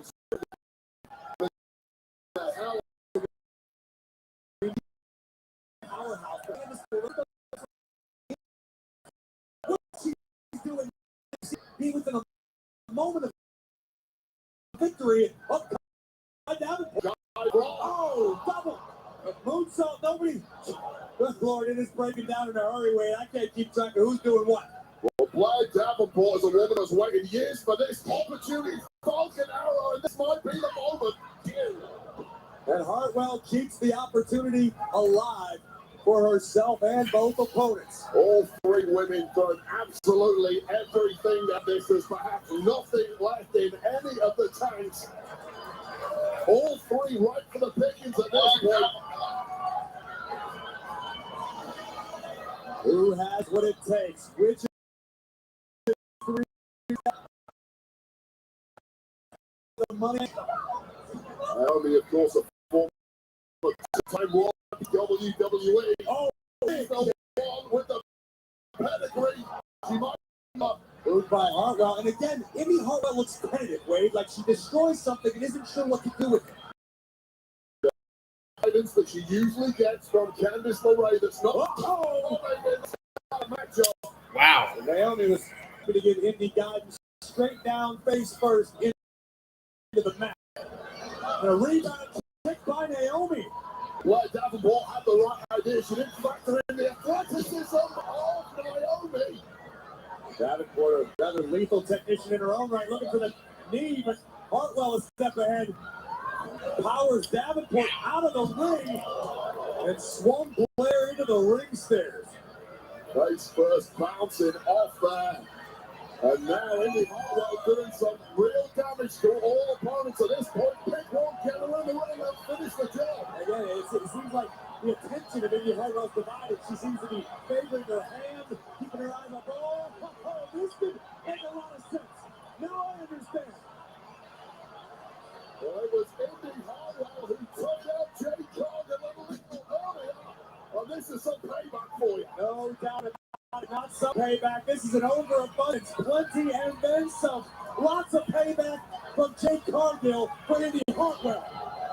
And a kick from Naomi. Rolls Indi through, shoulders down, pinning combination.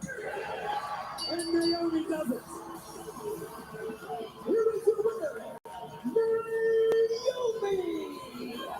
Well, perhaps let that be a lesson to you. Do not mess with Jade Cargill under any circumstances. But right now, tonight, it's all about Naomi. She has qualified for the women's Money in the Bank ladder match 1 week from tomorrow. That final spot will be filmed Monday on Raw. But still to come tonight on Friday Night SmackDown. We've been waiting all evening for the the new head of the table is house with Condola and the Wise Man. We watch it all unfold from the world's most famous arena. Live.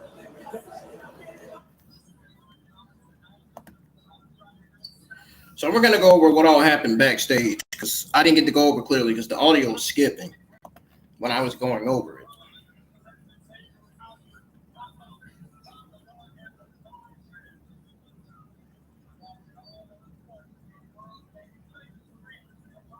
Everybody get ready to tune in because the Bloodline Ceremony is coming up next. I know that's what y'all coming to tune in for.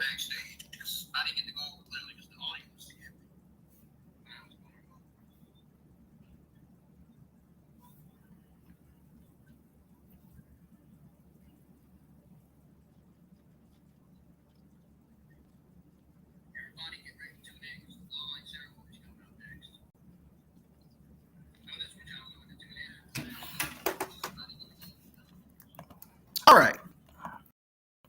Where is my music thing? All right. Play the music down here so we can go over what all happened backstage again. Right before the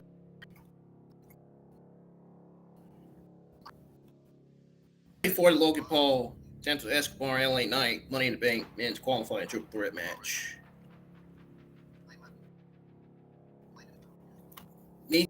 Chad Rich make it on the and beef in the streets. Their hands on the bloodline and happen.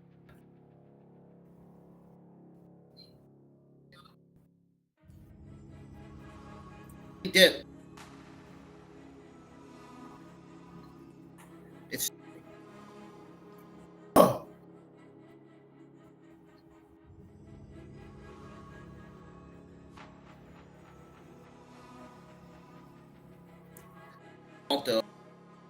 offered to perform a music straight to kicks made for later. Graves then tossed to a tapping the LA Knight, Logan Paul, and Santos Escobar 7 from last week.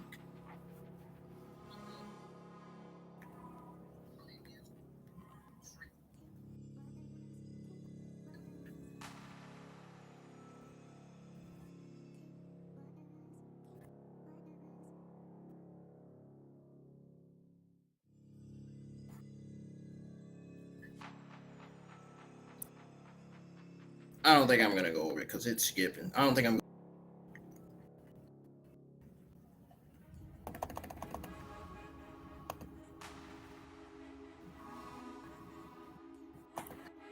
I don't know why it's skipping. It should be skipped the way it is.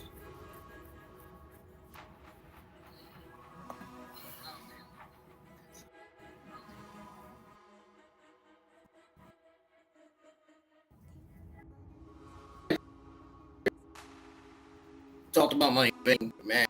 It's just over. An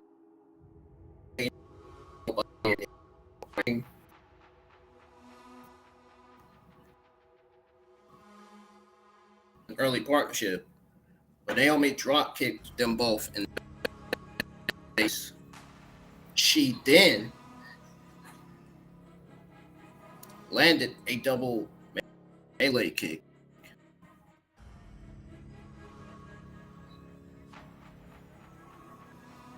Hartwell picked up Naomi, slammed her into Davenport, and powerbombed her for a 2 count.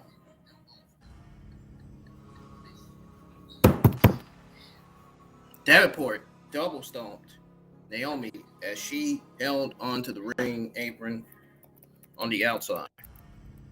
She then tossed stairs, double stomped her as well.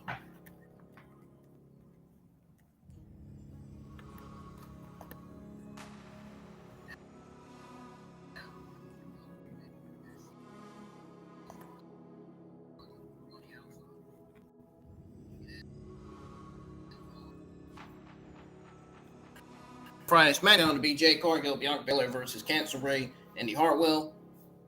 Street Profits taking on Deadly, and the WWE Tag Team Championship match.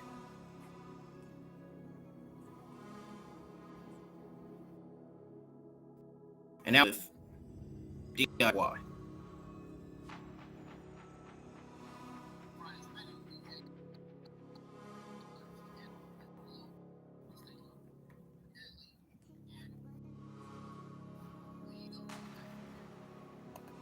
So let's go into back end spell.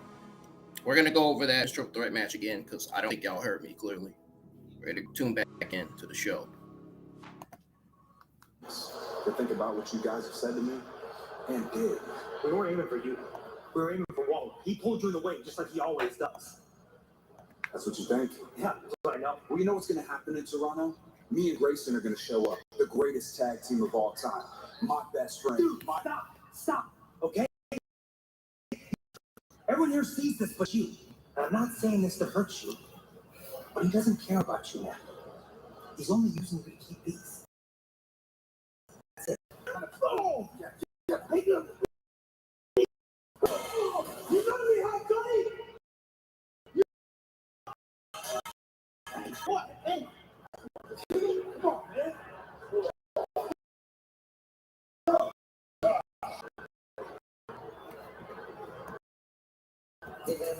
That's what he's trying to tell Austin Theory. I think this could lead to Austin Theory turning babyface on SmackDown and Grayson Waller turning on Austin Theory. So we get babyface on Grayson Waller. Madison Square Garden tonight, New York City, and Wade, we kick things off with a back. Yeah, the Bloodline were coming to the ring to start the show. We may get to find out why, because those victims from last week, Randy Orton, Kevin Owens, and the American Nightmare, Cody Rhodes, cut them off before business can be taken. We're going to go over the Bloodline ceremony. And SmackDown goes off air. We're also going to go over that women's triple threat qualifying match, the other one between Lyra Davenport, Naomi, and Indy Hartwell. Until thankfully, at long last, the NYPD showed up, taking these three out of the arena as GM Nick Aldis left them. All three were sent back in from Madison Square Garden. They have gone.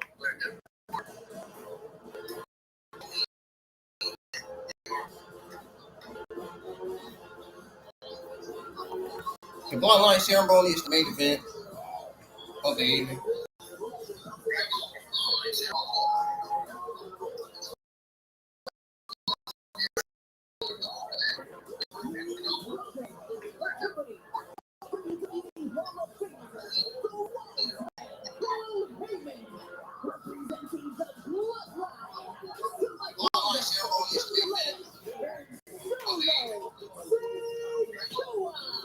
It is time for the Bloodline Acknowledgement Ceremony, led to the ring by the new head of the table, Solo Sikoa.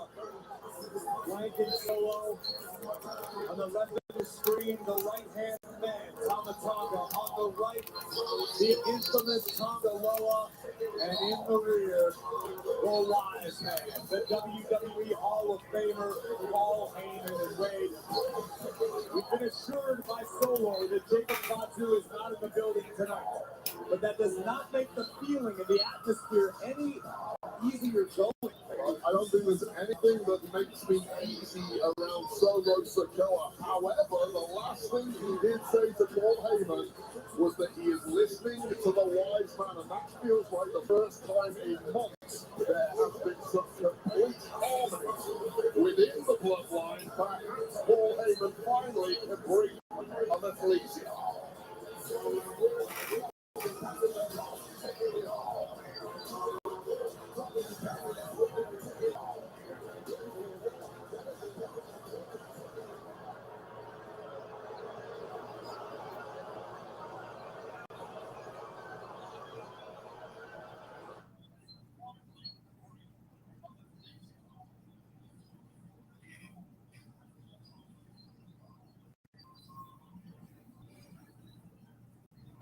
Tonight, live in the world's most famous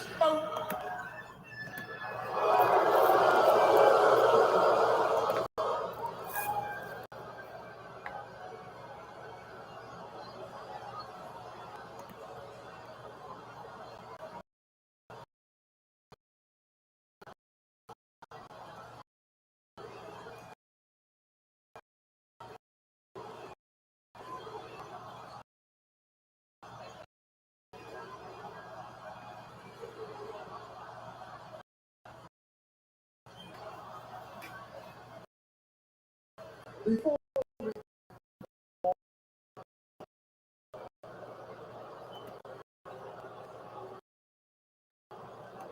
you, the newest member of the bloodline, the Samoan werewolf, my enforcer, Jacob Fatu.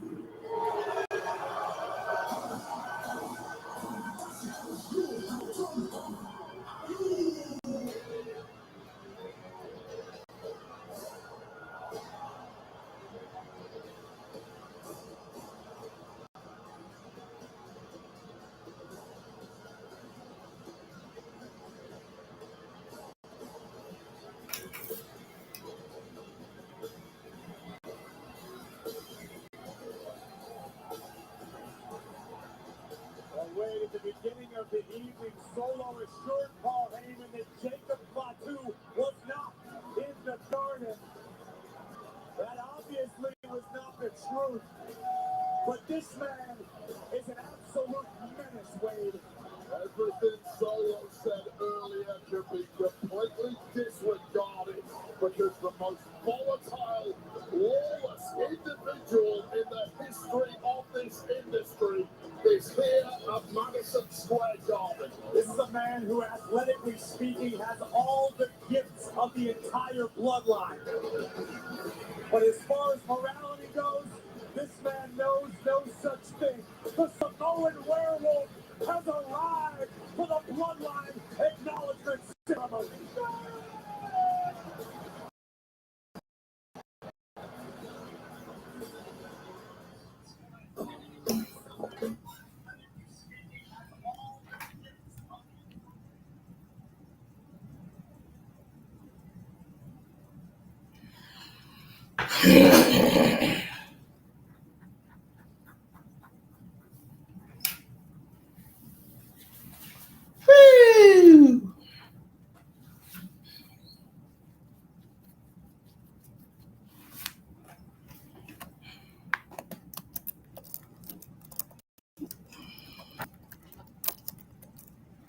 My stomach hurt.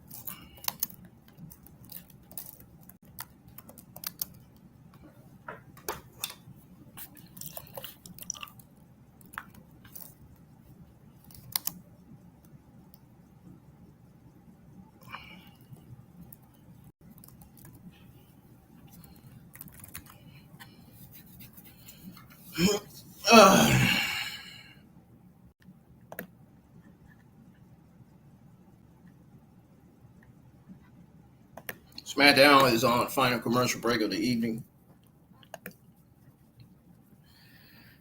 Let's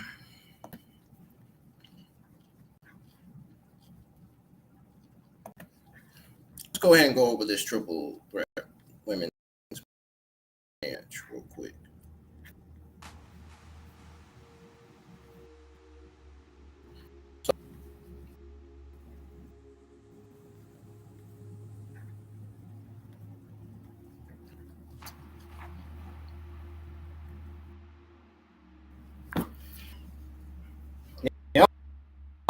Relevant drop kick to both opponents.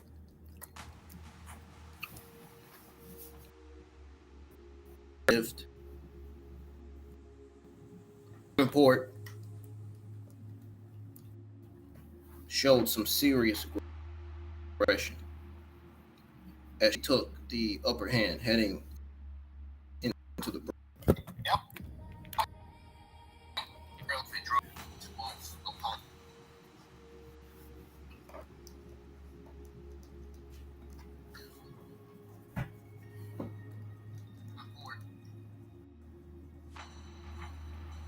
Showed some serious aggression as she took the upper hand heading into the Hartwell was using her size to her advantage. When they returned, she was almost able to pin both women after hitting a spine buster to Davenport. On top of Naomi, all three superstars came close to winning in a highly competitive. But when it was all over, it was Naomi who won thanks for some help from Cardi. Guess what happened to her earlier in the night.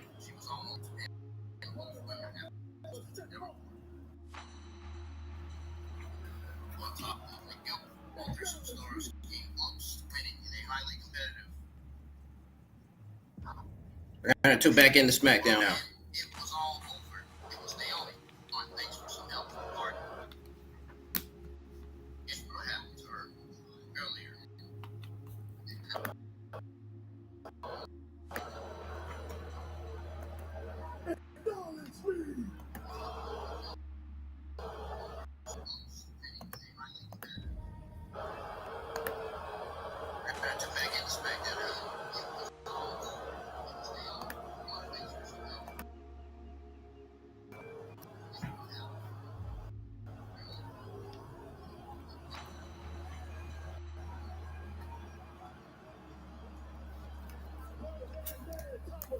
Step up. Acknowledge me.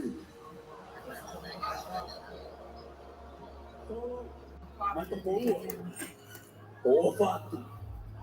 And I acknowledge you. Infamous Tom Malone, step up. Acknowledge me. Solo, all love, always. I acknowledge you.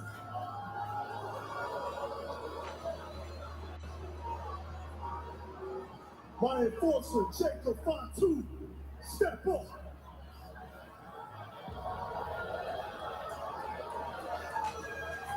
Acknowledge me. Solo, I love you. My Lord lover Solo, I acknowledge you.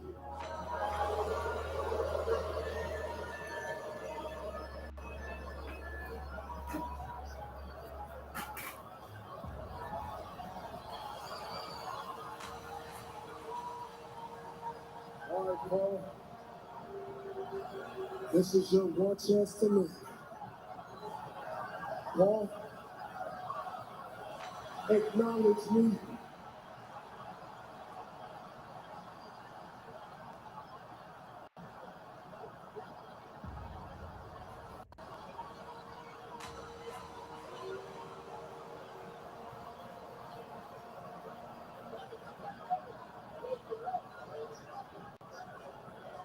Guys, look at me when I'm talking to you. Acknowledge me as your tribal chief.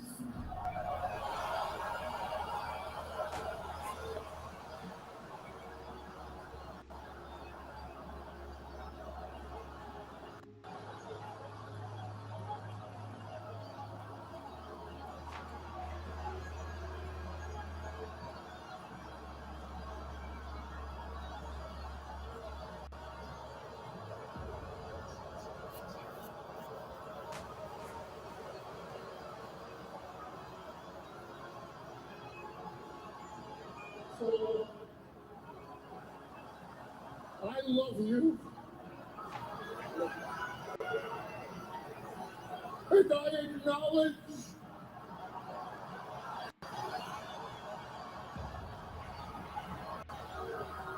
that you are not my children.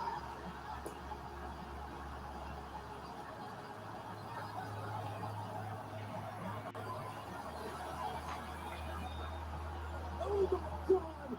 Samoan spike to the wise man! The biggest mistake of Heyman's life, but it might be his last straw.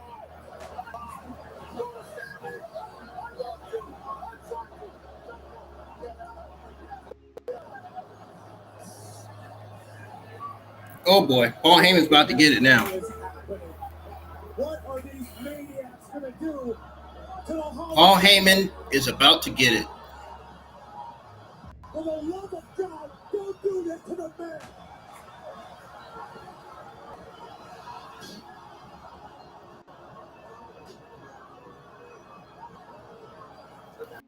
Damn, Jacob Fatu just did the splash to Paul Heyman. Oh no, they're about to put Paul Heyman through a table. Oh my God. These maniacs are gonna wreck everything! Oh no, this is disrespect to the Hall of Famer.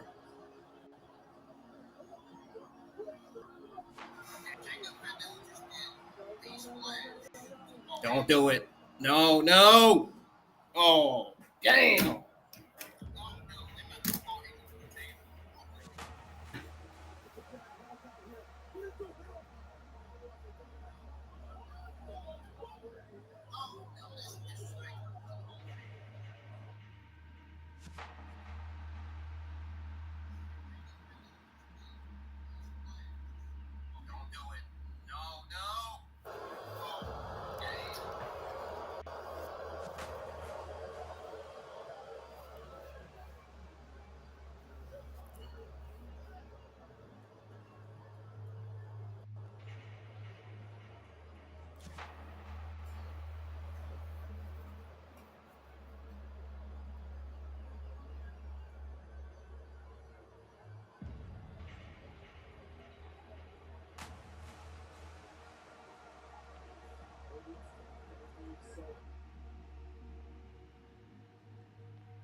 Damn. Paul Heyman just got betrayed.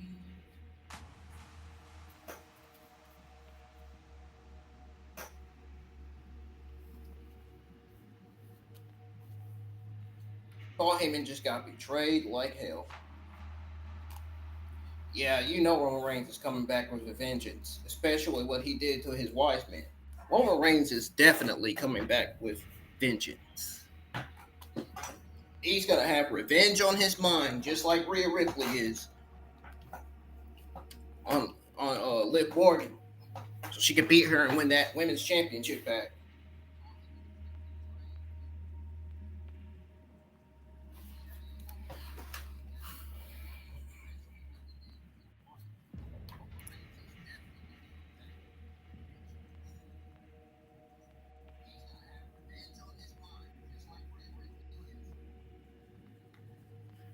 Wow.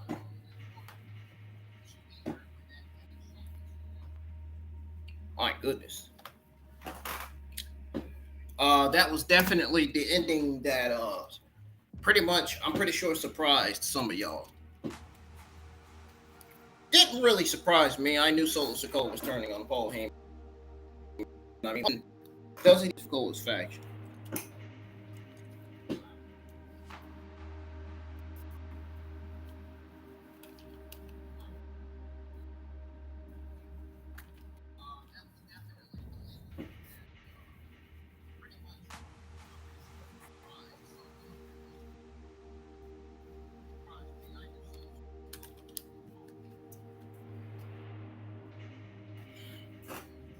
Man. Were y'all surprised by that?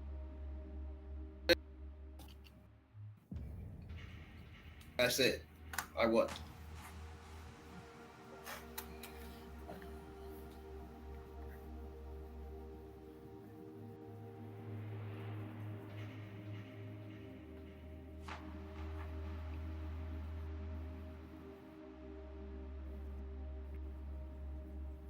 So, Bloodline Acknowledgement Ceremony.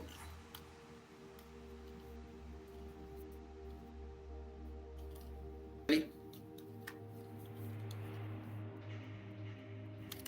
You ready?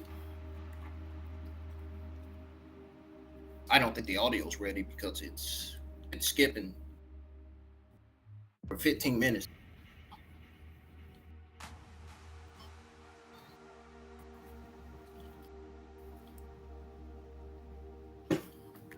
Okay, we're gonna go ahead and go over this now. So the main event that we just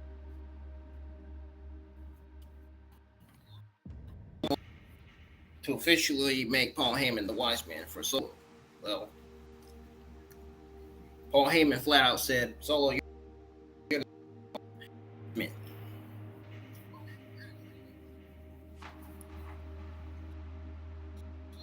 He promised that took his being too violent for the group. Well, that was a complete lie. Because as soon as they got to the ring, Solo welcomed Fatu to the ring. He was he stared right at a shocked Heyman came to the ring.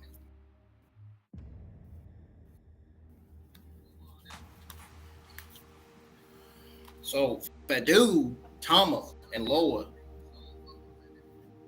acknowledged Sikoa.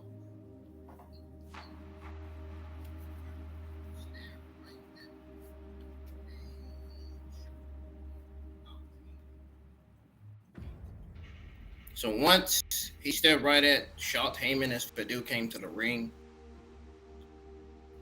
Fatu, Tama, Loa acknowledged Sikoa.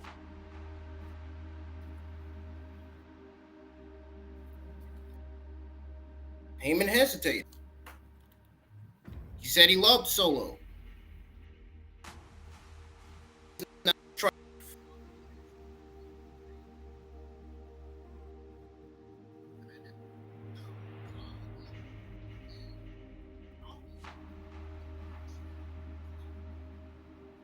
They acknowledged Sikoa. Heyman hesitated. He said he loved Solo, but said he is not his tribal chief.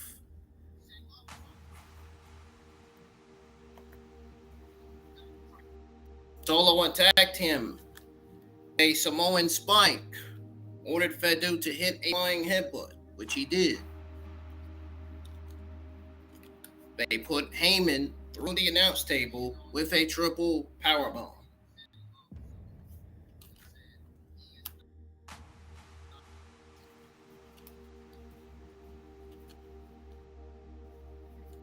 What's the new Bloodline? Standing tall. As the crowd chanted something, WWE had to consort out. So it was a great way to kick off the next chapter of this story. Reigns is definitely getting vengeance for his wife about it.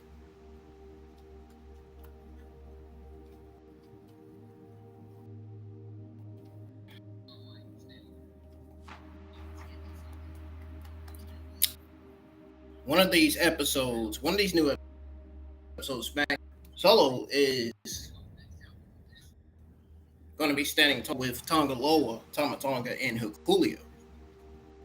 One of these episodes, Jacob Fatu will not be standing tall. He will be on the ground. Because sooner or later, in one of these episodes, Jacob Fatu is going to get betrayed. He's going to get turned on. He's going to get betrayed by Solo Sikoa. It's probably going to lead to him fighting back. And then it leads to the debut of Julio. And now, like the actual news Bloodline, Hikuleo, the new Bloodline. You have Hikuleo, Solo, Tongalo, and Tama Tonga. That's going to lead to Jacob Fatu turning back Bloodline with Roman Reigns, Jimmy J, and the debut of the newly Zilla Fatu. And The Rock's going to come back, and he's going to acknowledge Solo Sikoa. Well, that's going to lead to The Rock turning on Solo Sikoa once they lose to Roman Reigns and then the other members of the Bloodline.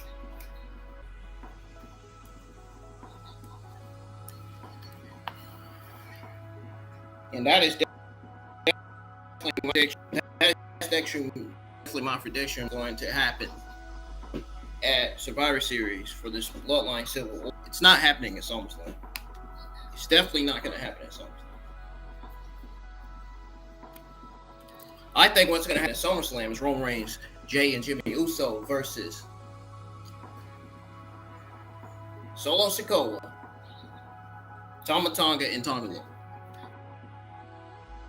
Survivor Series, it's definitely going to be Roman, Jimmy, Jacob, and Zilla versus The Rock, Solo Sikoa, Tama Tonga, Tonga Loa, and Hikuleo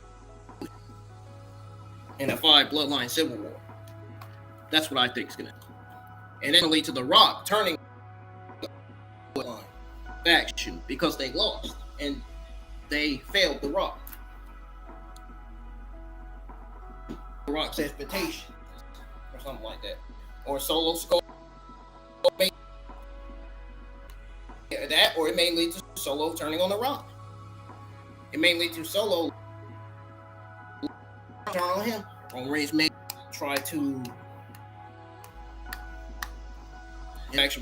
fight Solo Sikoa, and it may lead to Roman Reigns, Jimmy, Jacob, and Zilla standing tall, and The Rock standing tall with them because they saved them.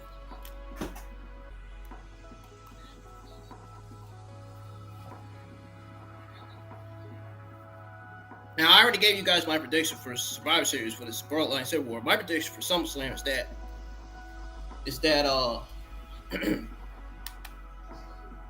either Solo Sikoa and his faction is going to win, and it's going to lead to a debut of Hikuleo at SummerSlam, or it could lead to his debut at one of the new SmackDown episodes. Or Roman Reigns, Jimmy, and Jey Uso could win it.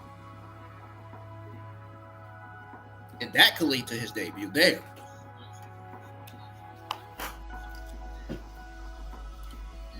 That's what I think my predictions are for SummerSlam and Survivor Series as far as these Bloodline feud matches goes. I do appreciate everybody for tuning in for the SmackDown watch along and results for SmackDown episode 197. It's definitely, like I said, it was going to be. I told you guys it was going to be one of the more solid SmackDown episodes that we've seen in recent memory. I wasn't lying. And it proved that I was right. And the fact that I said Indy Hartwell was going to come to the match also proves that I was right.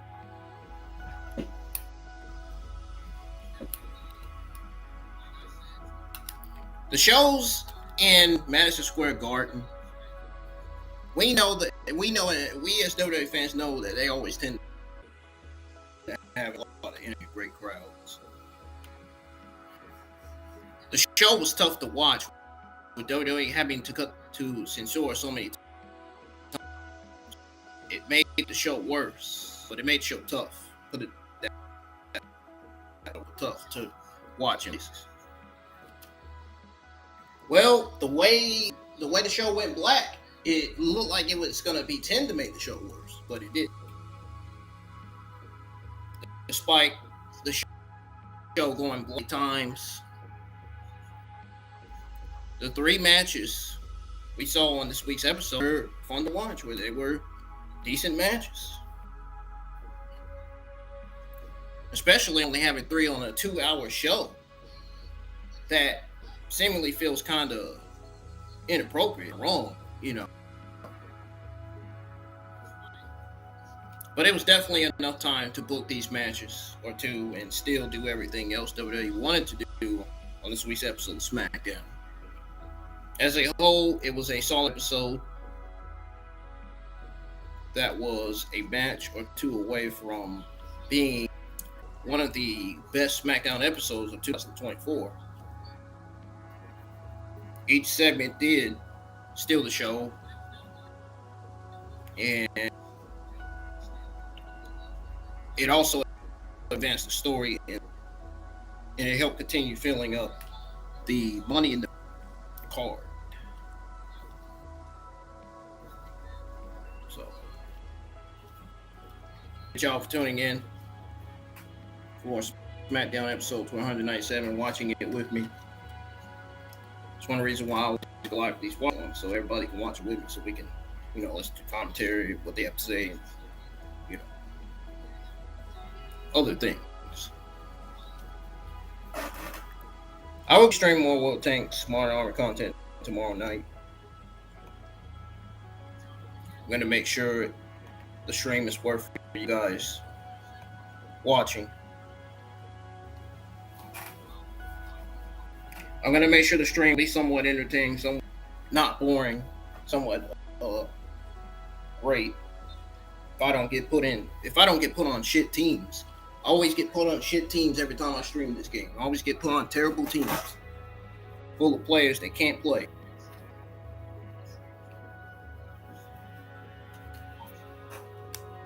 No matter what game I get into, there's always 2 or 3 heavies or 2 mediums just sitting back sniping like tank destroyers. Won't go up and help their team. They rather just sit back and hide behind rocks. Sage WT3 rather go and hide behind rocks rather than go up and help their teammates. Fend off or kill the enemy tanks. No matter what game you play online, there's always those teammates where they sit back and just don't do nothing. They just sit back and watch you die. Don't go up and help. But Sage did something very stupid. He sat back and sniped behind a rock in his medium almost the entire game and got himself killed because he didn't push up with his teammates. Had he went to the same direction that the 2 mediums on our team went, he would have still been alive. He would have still got more damage. Nope, he didn't get more damage. He sat back almost the entire game and got himself killed. Because he thought he was better than everybody else, coming on the mic, telling me to shut up and saying that all the other tanks on his team were sitting at the back of the map. Dude, you were sitting all the way in the back of the map, sniping the whole entire game behind a fucking rock.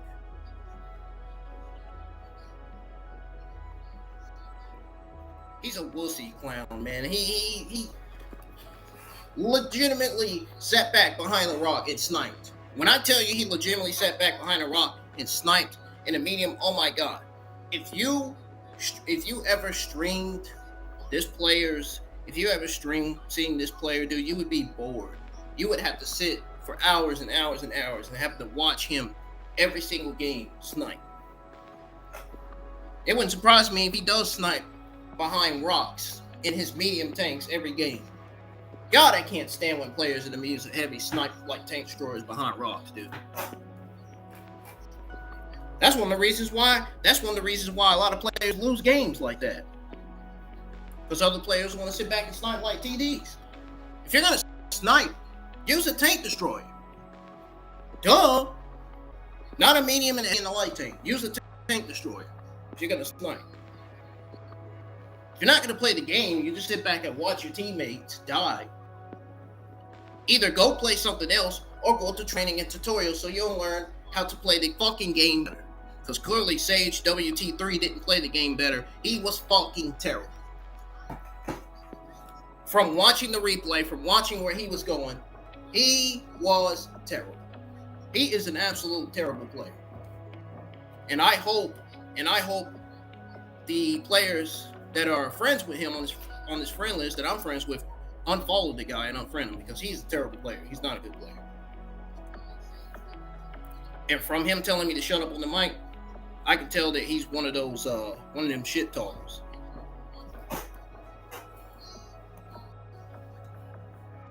Guys like to come on the mic. Guys who like to come on the mic and try to blame somebody else who's actually talking on the mic in battle.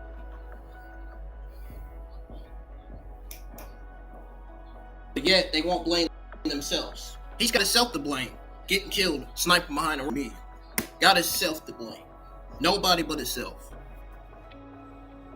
If you would have pushed with those two medium tanks that were down there trying to defend and kill the enemy tanks that were down there, the enemy heavy tanks that were down there, he would still be alive. He would still have more damage. He would have had more than 810 damage. Nope, set behind a rock, sniped in the medium like a tank destroyer, got himself killed. Because he doesn't know how to look at his map and doesn't know how to drive his tank. And doesn't know how to get a kill in his medium tank. Players like that, players that just don't look at their maps and don't wait on to see where the team is going, terrible players. You have to sit and wait and see where the team is going. You got to see if the team is going to separate in the groups. If the team is not going to separate in the groups, the team's not separating the groups in the tank battle. Mind you, it's 15 versus 15 tank players. Tank online players. If you don't see all your teammates separating in the groups, you see them going in the middle of the map or all going in the same side of the map, that is an indication that the team is bound to lose because teammates are not splitting up into groups. A. B. You don't have 4, 5, 6 tanks going right and the other tanks going left. That's how you win games. You got to split up in the groups. You got to at least have 5, 6 tanks on your team going right and other tanks going left. Both sides need to be pushed and covered. Both sides need to be defended, pushed, and covered in standard battle. That is how you win games. You don't win games by having your fucking teammates. You don't win games in standard battle by having entire team going one way on the map. That's how you fucking lose. That's how you let the enemy team push the other side and get right behind us and annihilate the shit out of us, and we lose. They could cap the base. They could cap the base on that side where wide open. Say if the enemy team, if we leave the right flank wide open and the enemy team flanks the right side and caps the base and we lose.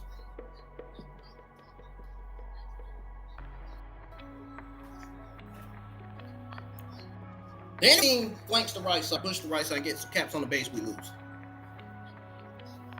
That's why on World of Tanks Armor it's very important to pinpoint both sides of the maps on every map in World of Tanks Modern Armor. Very, very important to pinpoint the right and left side of all the maps in the game. If you don't go with your team and you end up going on one side by yourself, you're going to get killed. Who's to blame for that? You!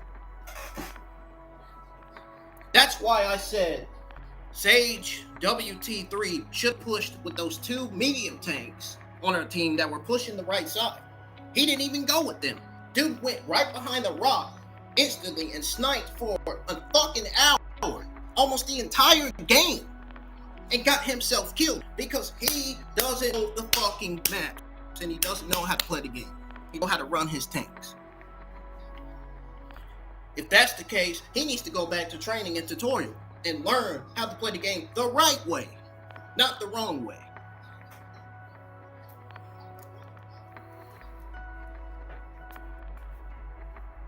Even if you play, I've said this for months, even if you play World of Tanks Modern Armor for 10 years, you should still go through training and tutorial. That's how you know how to completely play the game. I've done that when I started. And I still know how to play the game. I still know my maps. I still know where the enemy is going to go. I pinpoint the right and left side locations for in every single tank battle that I'm in online. Because it's guaranteed that the enemy tanks are going to separate in groups and go right and left side of the maps. The enemy team is going to split into groups and go on the right and left side of the map. If my team doesn't split into groups and we end up pushing one side of the map together, which let me remind you, that should be happening in team destruction and not in counter and standard battle. If we're pushing on the same side of the map and we leave the right side of the map wide open and the enemy pushes the right side of the map and catch the base, that's a guaranteed loss. 100%. That's why the players need some of the players to sit and wait and see where their teammates are going and see if the teammates are splitting up the groups. Teammates are not splitting up the groups and they're all pushing the middle and right side of the map, leaving the left side wide open for the enemy to push and cap the base. That's a loss. That is a loss. That's why people pay attention to where they're going in their tanks. And you cannot run into your teammates, especially when they're trying to shoot the enemy. You cannot go in front of your teammate and run into them like that. That's just rude. That's just not cool. Learn how to drive your tank. Learn to know things. And learn when to push with the team. Don't push on one side of the map by yourself and the rest of the team is pushing the other side of the map. That's not going to do you any good. Don't push one side of the map by yourself thinking you're cocky, or in the middle of the map thinking you're cocky, thinking, oh, you know what, my tank is better than everybody else's tank. I'm going to push the middle side of the map. I'm going to get 5 fucking kills and you end up get killed and you end up getting no kills. They end up pushing. Then they end up pushing the other side of the map that's wide open. And they cap. Or they ultimately annihilate all the other tanks on our team that decided to push one side of the map together in standard battle.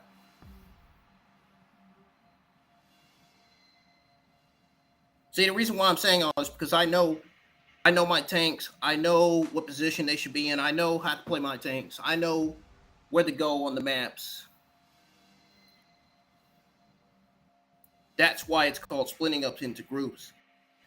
Pushing, covering, and defending both sides of the map in style and in counter battle. Instruction. Yes, team destruction, that's where the entire team needs to be going the same direction. Let the enemy team in team destruction, that's where you let the enemy team push the other side. We push one side, the enemy push the other side.